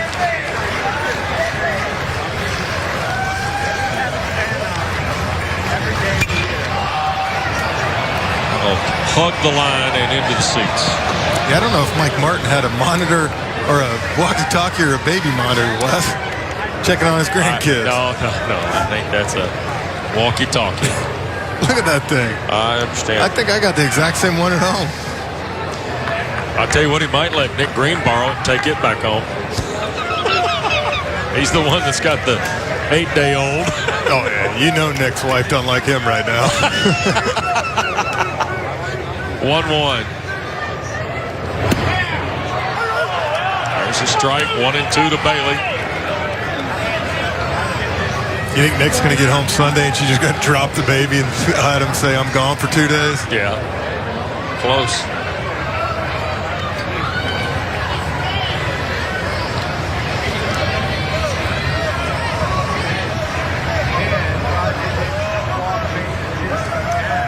One-two.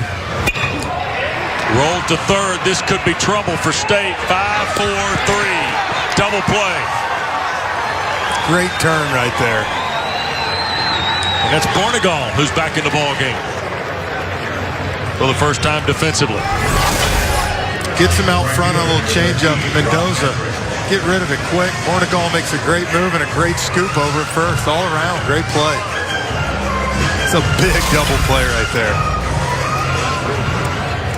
Here's Brock Deathridge as Drew Parrish tries to shut down NC State here in the 6th.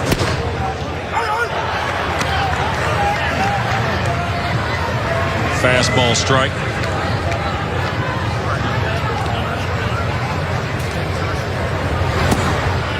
Popped out of the mid of Raleigh, 1-1. Tell you what, though, Florida State just got someone up in the bullpen. I think it shows you the confidence Mike Martin has in Parrish. Andrew Karp, number 19, is headed down on the soft walk. Tell you what, he's had Deathridge off balance all night, Wes. There's Clayton Kwiatkowski is also up, number 17.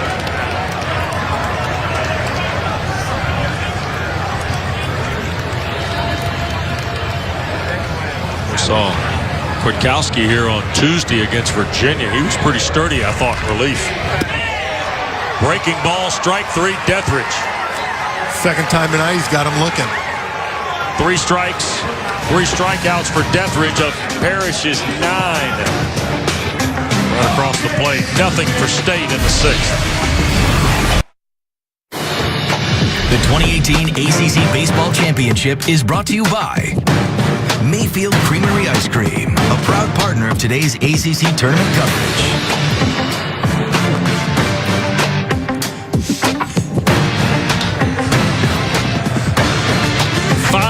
We go to the 7th. Florida State, the 3-run lead. Winner gets Clemson tomorrow, 5 o'clock, second semifinal behind Louisville and Pitt. That starts our coverage at 1 o'clock with Tom Wormy and Nick Green from here at the Durham Bulls Athletic Park. It's going to be 2 great games tomorrow. Yep. We've had great weather here really this week besides that one little lightning delay. Yep. Little weather delay has been all. We had the 2 touchdowns and a field goal scored by the Tigers here. Man, they got off to a couple quick strikes and a long field goal. Yeah. Threw deep on first down.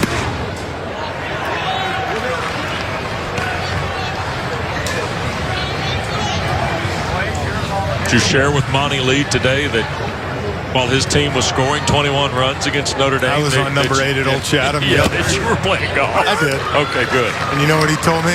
Good for you. I would have done the same thing. I would have done the same thing. Great. That's good to know. 2-1. 2-2 now to Stephen Wells.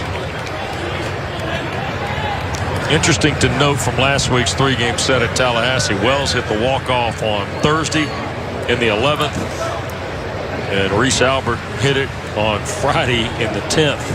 His was a 3-run shot. That's the right. Out number 1. It's funny tonight. I know left field's short over there at the porch, but you can really tell the ball's carrying to left. It's not getting much action out there in right. Not that those balls are crushed, but still compared to, I think the first 2 or 3 days we saw some balls go a lot deeper. Right. 329 out there to Mike. Put the salute on him, Mike. Atta man. Looks lonely out there. Happy Memorial Day to Mike. Served our country. One of the best in the game right there. First time tonight FSU's not had the leadoff guy aboard. How about that? Here's Mendoza 2-0.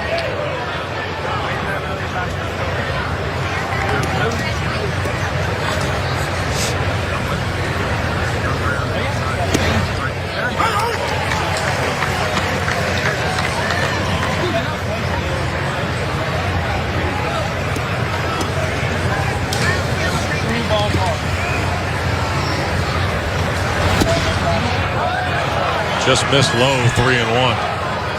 Hey, Drew Mendoza, he's got a walk and hit by a pitch, but Wes, he has made some great plays at third base tonight. Sure has. A couple nice turns on a double play, good backhand, long throw.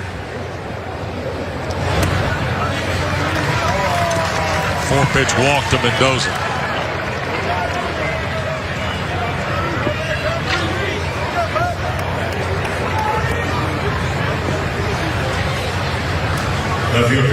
One on with one out.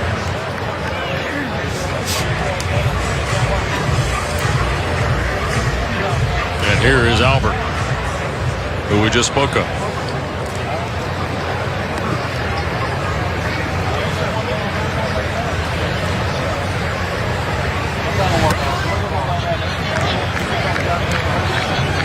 Want to know to him.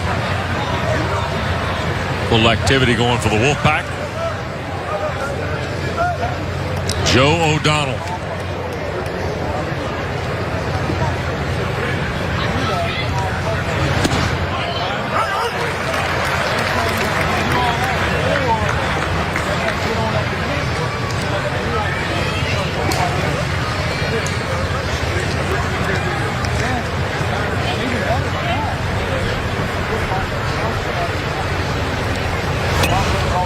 One and two to Albert.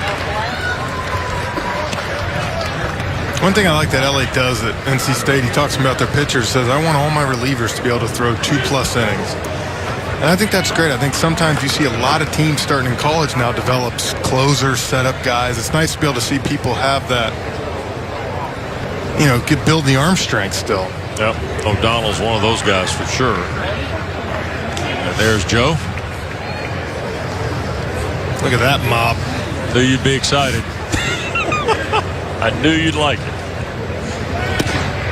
Call strike 3. First time Alberts struck out tonight. Can we go back and look at that hair? After this painted ball in the corner. At the knees. It's like sunshine from Remember the Titans. I don't know. It's like good flow to me.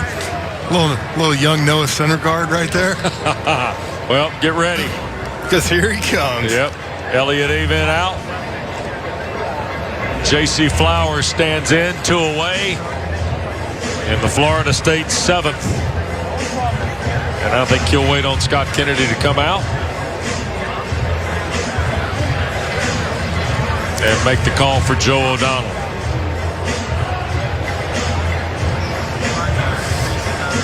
There's nobody better than these two guys when it comes to the mound meeting. You talk about personalities. And the umpire. Yep, there we go. See? So the call for O'Donnell. He purposely waited for that umpire to walk all the way there. Here comes the Wolfpack reliever. 5-2 Florida State, runner on, 2 away. We're back to Durham right after this. Flashback to 5 years ago tonight. You want to know why they got this new gate rule here? How good was it? 18 innings, longest game in ACC history. Records in the game, 5 tied for the most at-bats with 8. Strikeouts by a team, NC State had 22. Strikeouts by NC State and Carolina, 43. They went deep into the night, 6 hours and 3 minutes. North Carolina 2, NC State 1. 5 years ago tonight. And here is Joe O'Donnell.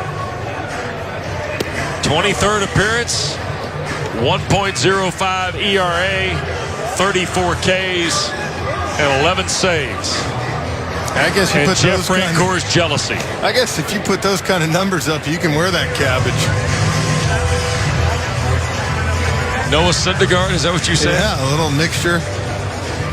His hair's Joe's hair is a little more curly like DeGrom's was. Until he uses a curler on the bottom down there. Here's Flowers. But like I said, you throw a 1 ERA out there in 25 innings, wear your hair. Wear your hair. I ain't saying a word. So 0-1 to Flowers.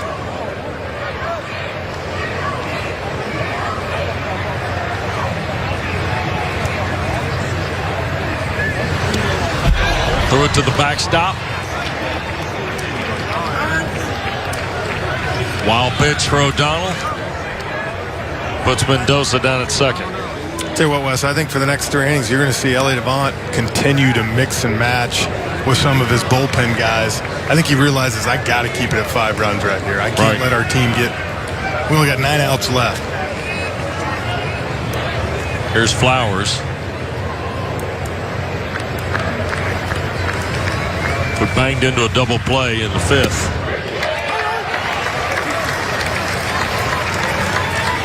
Third pitch, a strike from O'Donnell. 1-2.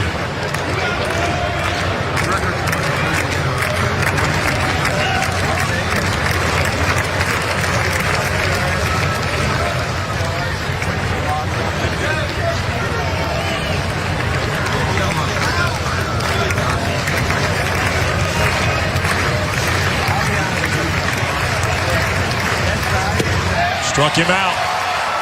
Fastball at almost 90. Like you said, when you do that, wear it if you got it. Flaunt it. Stretch time in Durham.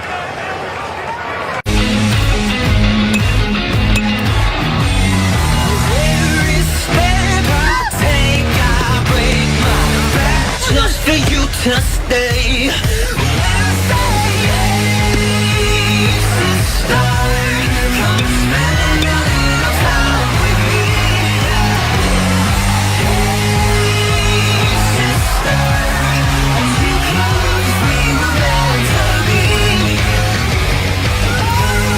We welcome you back. ACC Baseball Championship, Durham Bulls Athletic Park. Last night and last game of the pool. And we're here dealing with Pool C. And NC State trails Florida State 5-2. You see the line, 9 left by the Noles tonight, 3 for the Wolfpack. And Drew Parrish has been very solid.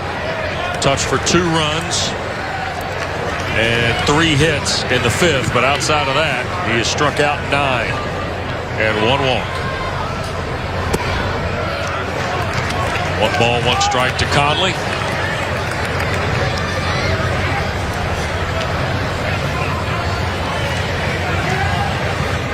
Parrish ready to roll.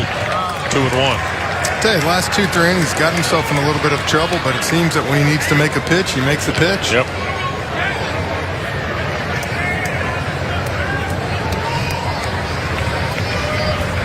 '90th pitch of the night for Parrish. Fisted towards center. Flowers going to have to hurry and makes a sliding catch. For out number 1. It was good. Got him in on his hands right here, and it was a great read. You see Flowers start coming right away.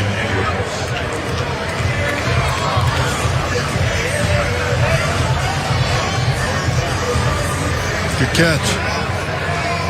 JC, the sophomore from Orange Park, Florida. Strike to Evan Edwards, who had probably one of the more athletic plays of the night when he eluded the tag of Mendoza at third off a ball that was hitting the gap. Fumbled around by Flowers, and then he took third. We went to the monitor to confirm after he was originally called out. Tried to hold up. Raleigh throws him out. Strikeout number 10 for Parrish. It's been pretty impressive to watch Parrish go through this NC State lineup with how powerful they are, but 10 strikeouts, about what, 93, 94 pitches. He's been efficient too. Yep. Absolutely.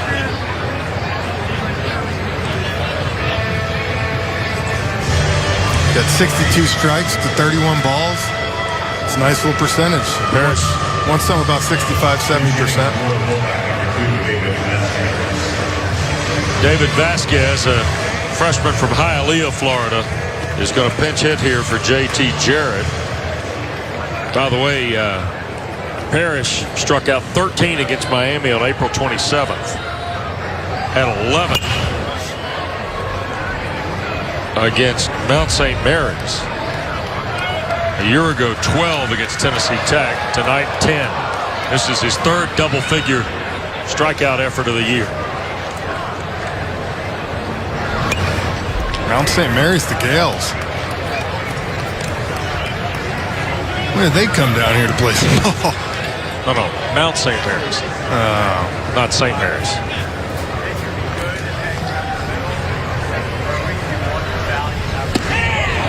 Called out on strikes. That's 11 now for Parrish. Nothing for NC State in the 7th. 5-2. We go to the 8th. Winner against Clemson tomorrow in the 2nd set. Well, Drew Parrish tonight. Pretty solid, folks. No two ways about it. He has struck out 11, allowed 4 hits through 7, 2 runs, both earned, and only 1 walk. Jeff? I think what's been so amazing is how many guys he struck out with that back foot slider, and then look at with the little curveball, get me over, and heater in there, and then look, another one just in the dirt. He's done such a good job. And like I said, he labored there for a couple innings, but it's like he's gotten stronger in these last 2 innings. And yep. I mean, you look right now, it's a 5-2 game in the 8th. There's nobody warming up in the Florida State bullpen. Feels bigger than 3 runs. There's no doubt, but it shows you what Mike Martin feels about this kid at 95, 96 pitches. Yep. Rafael Bornegal, who played here on Tuesday and was 0 for 5 with 3 strikeouts. He was 0 for 9 against the Wolfpack last weekend. 0-2, and there's a look at David Vasquez, who came into bat for Jarrett, stays in the ball game. And of course, Joe O'Donnell now trying to get through his first full inning on the bump for the Pack. Just missed on the 0-2. We got word a moment ago, Pittsburgh is going to start Dan Hammer, who started the Wednesday night ball game against Carolina, but only threw 50-some pitches. Matt Pidich is probably the only guy for Pittsburgh that's not available tomorrow in the semis. He was the Tuesday starter against Georgia Tech. He threw about 90-100 pitches. If they somehow get to Sunday, he's their guy. He's the guy. Full rest. Slapped on the ground toward Vasquez, his first chance defensively. So Bornegal retired on the ground ball. Fascinated by tomorrow, aren't you, with Pittsburgh and Louisville? I'm excited. I told you, it's really a thing of like you said, when you look at this tournament so far, you have Clemson and Louisville, who've been very dominant in both their games. To me, the 2 best teams, most consistent teams over 2 games. Yeah, by far. But at the same time, we know this is baseball and it can change in a second. Sure. And when you get a team like Pittsburgh, like you said, that besides Pedic, they're going to be able to throw the kitchen sink at this team tomorrow. Right.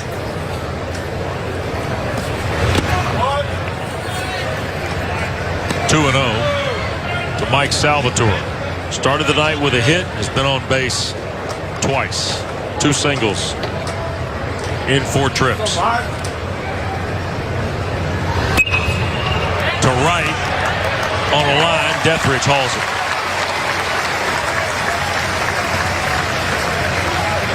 Two down in the 8th. Yeah, Donald's got some good stuff. He's got a nice 2-seamer that runs in and up, and then he's got that kind of sidearm slinging curveball. It's beautiful hair. Not to mention All-America look, All-America locks. No doubt. Huh? I think you and Green just jealous. Bottom line, I mean, especially Green. You know how he takes care of his it. hair. Bang towards center. McLean and the Noles retired in order. Greeny spends 20 minutes on his hair before every game. And you 20 seconds? Yep. There we go. 5-2 game, middle of the 8th. Well, what's an All-America right fielder to do on a Friday night at the ACC baseball tournament? Wear a book bag. Yeah, wear a book bag. Come to the yard. I've always wanted to ask, what's the book bag deal? Hey, what do you keep in there? I'm telling you. Guys, what do you got? College ball now. Got a lot going on. Laptops, iPads, you know, stuff. We got to make sure that scout's legal talking to him. Louisville tomorrow at 1 o'clock. Beer here getting an early look at whether it'll be Florida State or NC State. At approximately 5 tomorrow here at the ACC Baseball Championship. We look forward to you joining us for our coverage. I'll tell you, these NC State fans are growing a little restless, you can tell. They got 6 outs left. Yeah. So we're in the bottom of the 8th. Scheduled to be Cooper, getting another pitch, McLean, and Kinnaman, but it's Devontae Brown, freshman from Noonan, going to get a chance here.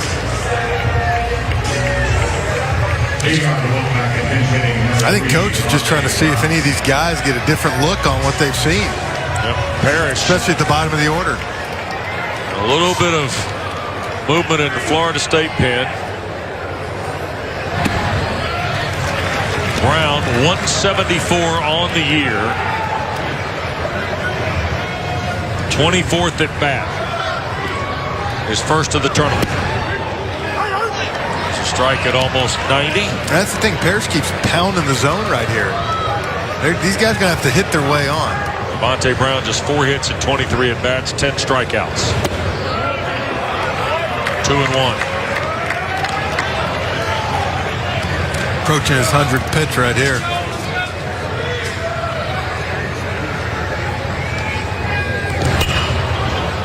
Fired that one foul.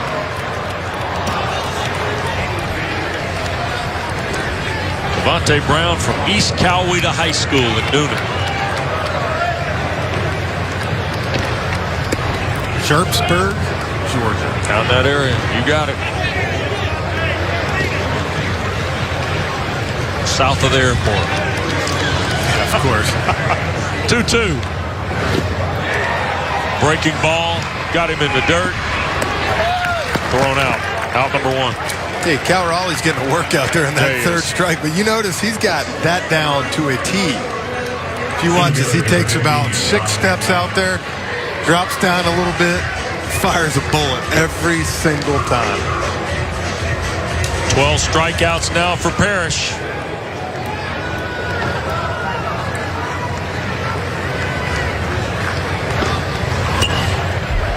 Fouled off by McLean. I told you earlier the career high for Drew Parrish, 13 on April the 27th against Miami.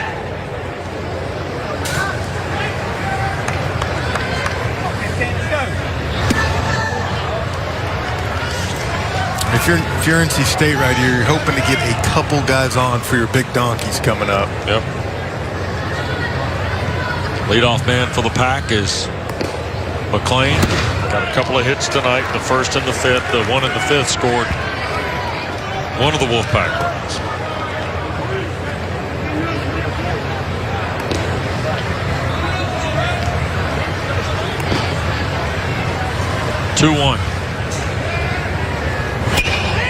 Sky. Out goes Bornegal. And in from right comes Jackson Luke, 2 away. Or no, that's Stephen Wells. Change out there. That's Wells who's now moved out.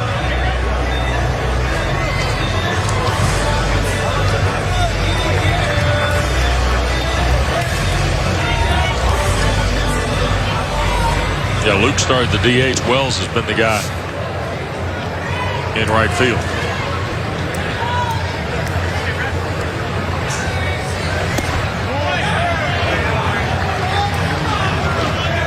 1-0 now to Kinnaman. This is the way you want Brett Kinnaman, bases empty.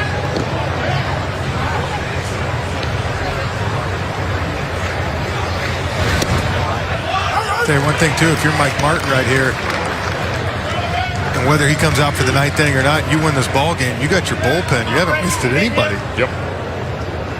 Sure do against Clemson tomorrow. I know he's reaching 108 pitches, but sure, it's going to be really interesting to see what Mike Martin does in the 9th inning. Because I can tell you, it's going to be tough for this kid to want to come out of this ball game. 2-2 now. I'm thinking if I'm NC State, I'd welcome him. Bring in anybody else. 2-2, right?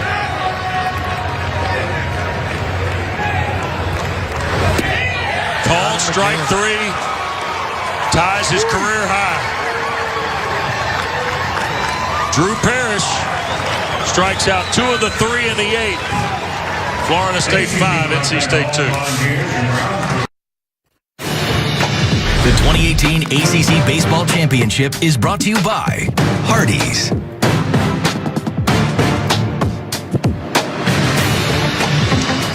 We go to the 9th. Joe O'Donnell's got the ball for the Wolfpack. Jeff, we have lost Lindsay Rowley. I didn't know where she went. I don't know I think she went home. Lindsay, where did you go? You didn't lose me. I'm up here. I'm next to Tobacco Road. I'm actually underneath the bull. Cal Raleigh hit this bull tonight. Now, I actually found an interesting story with Bull Durham Tobacco. Back in the early 1900s, in 1912, they put a bull in every major league stadium in the country. And if a player hit the bull, they gave them $50, which that's a lot of money in 1912. Yep. By the way, the two Lindsay, young I think guys, you got two admirers sitting right behind you. Two guys behind you would like your autograph and a picture before you leave, I can please. believe that. Big Predator fans. Huge Predator fans. Save that seat for us. That's where me and Wes this is where I've been sitting. These are the best seats in the house. That's where me and Wes are broadcasting tomorrow night from at 5 seriously, o'clock. these are the best seats in the house. They're so awesome. I'm sure that our producer, Eric Kendall, our director, John Tackett, and our production manager, Mike Long, is probably very happy to hear. Oh, it'd be great. Is that right? That'll be so much fun. Yeah. I can't wait till you talk with Mike about it. Will you be financing that production move up there tomorrow? Devontae Brown's coming to game to play at third for NC State. There's a look at the young man from Metro Atlanta. There's a strike to Applin. I tell you that it's amazing the Bulls symbol. It's on the logo for the baseball championship here. It's such a central part of the franchise here that's owned by Capital Broadcasting Company and the legendary Jim Goodman and his family. They've just done a remarkable job with baseball here. You know, they brought this team back in the early 80s as a minor league affiliate of the Atlanta Braves. Larry played here. Yes, Chipper did play here. Larry did play here. Yes. Andrew Jones played here. Really? I think so, yep. Ryan Klesko played here, I think, too. Oh, I know Klesko played here. Yeah, Klesko played here on the way to Richmond. Remember, all those guys ultimately went to Richmond. 1 out after Applin struck out against O'Donnell. Top of the 9th, and Florida State leads 5-2. But the marketing that has gone on with this organization. Now, Raleigh's got I think a little dirt or something in the eye area, so they'll tend to him. But, Jeff, we were talking about earlier today, just the apparel, the shirts, all the things the Durham Bulls organization has. And a lot of it based on the 30-year release of the movie, of course, which they're going to celebrate here in June at the Durham Bulls Athletic Park. And just a cool setting here with all the stuff they've done downtown. It's a beautiful field. The fact of the matter is this thing's been here for, what, close to 22 years now? Yeah, 1994-95 was the first year of the ballpark. Yeah, and it is still just absolutely gorgeous. And you went over to the old ballpark, right? I did. Went over there today. That was funny. I said I would imagine 30 years ago they had a lot of fun filming that movie over there. I'd have liked to have been an extra. By the way, they played the ACC tournament over there. First 2 times it was in Durham, it was at that ballpark. Really? Yep. Sure was. Did you announce it? I did not. No, I was. You're very kind to think of me as that old, but no, I was not. I can tell you it is, our statistician Fred Kiger will remember this. The first 2 times that the tournament was in Durham at the Old Bulls ballpark, it's remembered for not necessarily who won it. It was remembered because they sold beer there. And this was in the middle 80s. And they served beer at the old ballpark. And there is the great Fred Kiger, ACC luminary, wearing the Carlos Baerga Indians button-up tonight. I thought that was Bob Feller. 2. 1 and 2. I don't know. He's got to be happy right now. The old Indians have been playing good lately. Swept the Cubs. They did. He's worried about the bullpen, though. They're a 2-man show right now. Are you worried about the bullpen, Jeff? Not as much as he is. Well, I think he's a little more invested. Yeah, exactly. 1 and 2. Down on strikes goes Raleigh. 2 away. Great pitch. Joe O'Donnell has come in here and calmed the choppy waters. Look at this. He came in versus best hitter. Look at this. 2-seamer, started right at the front hip there and ran back over. That's a lot of movement on a ball. I think after the game or sometime I'm going to have to tell Joe I'm sorry about talking about your hair because you're nasty. 2 down for Wells. Thought about it, pulled it away. You always wonder sometimes, I don't know about that, but I remember like Jacob deGrom said the one time, I never wanted long hair. I just started growing it and I pitched well, so I just kept it going. Really? Yeah. Wow. He's short this year. He's got short hair. How's that going? Pitching okay? Still dealing, yeah. When you got that kind of stuff, you probably want to tell him it doesn't matter what you do. Yeah. 2-0 to Stephen Wells.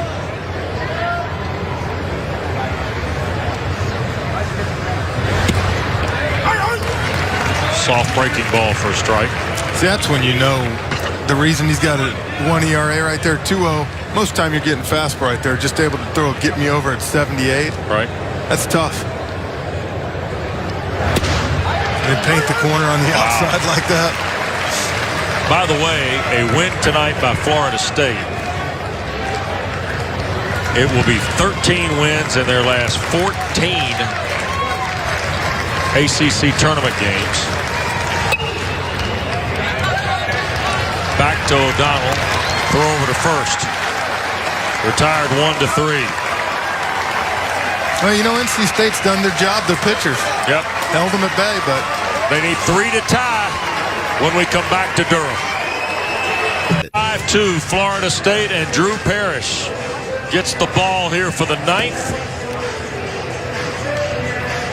With 110 pitches in tow. He has tied his career high with 13 Ks, scattered just 4 hits, 2 runs and the 1 walk. And he's looking to go to 5-0 on the year.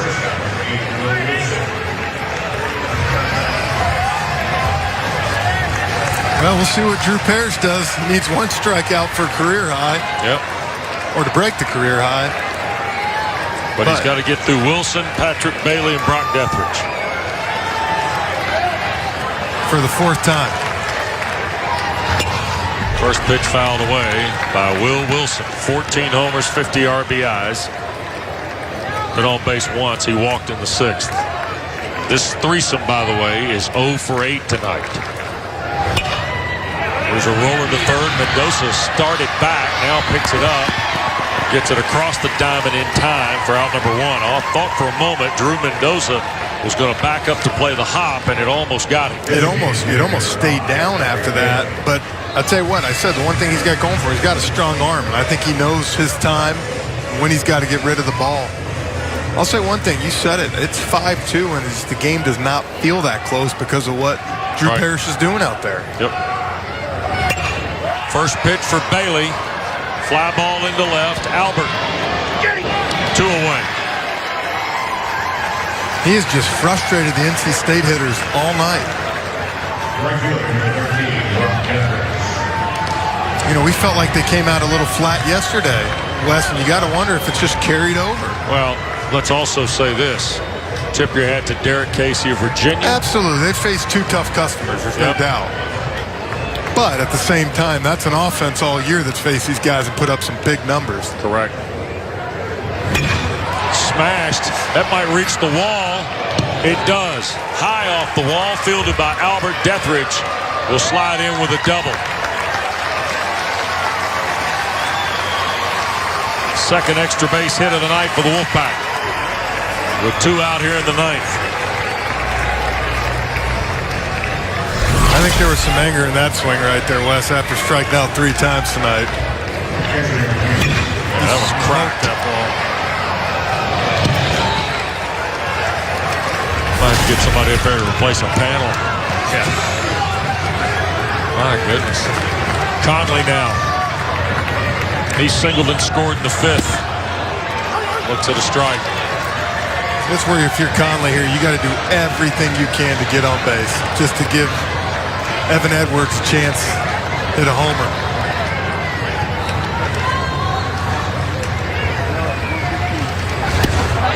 Another strike. 0-2 to Jack Conley.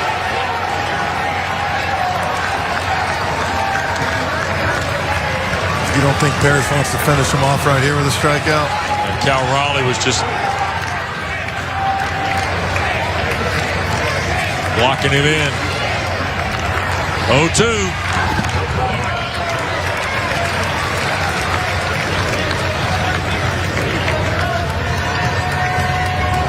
The synergy among the pitcher and catcher tonight's been pretty strong, by the way. It's been a great job. It's been a nice flow to it all night.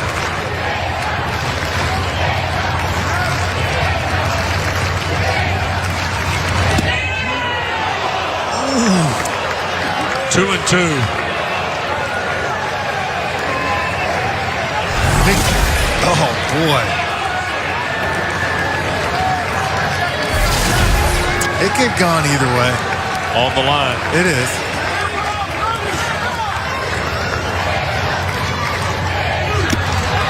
Fouled it off to stay alive. Conley just missed it. Wow. Parrish has been living at about 89. He just reared back and ripped that one at 91 on 119th pitch of the night. Yeah. The one good thing the college pitchers got going for him, like Parrish, tonight's Friday night, he won't throw next Friday or Saturday. Yep. So the good news for him is he's going to get 7-8 days to rest his arm. 2-2 again. Called strike 3. Got him. Career high 14 strikeouts tonight for Drew Parrish. And a complete game since Florida State to the semifinals.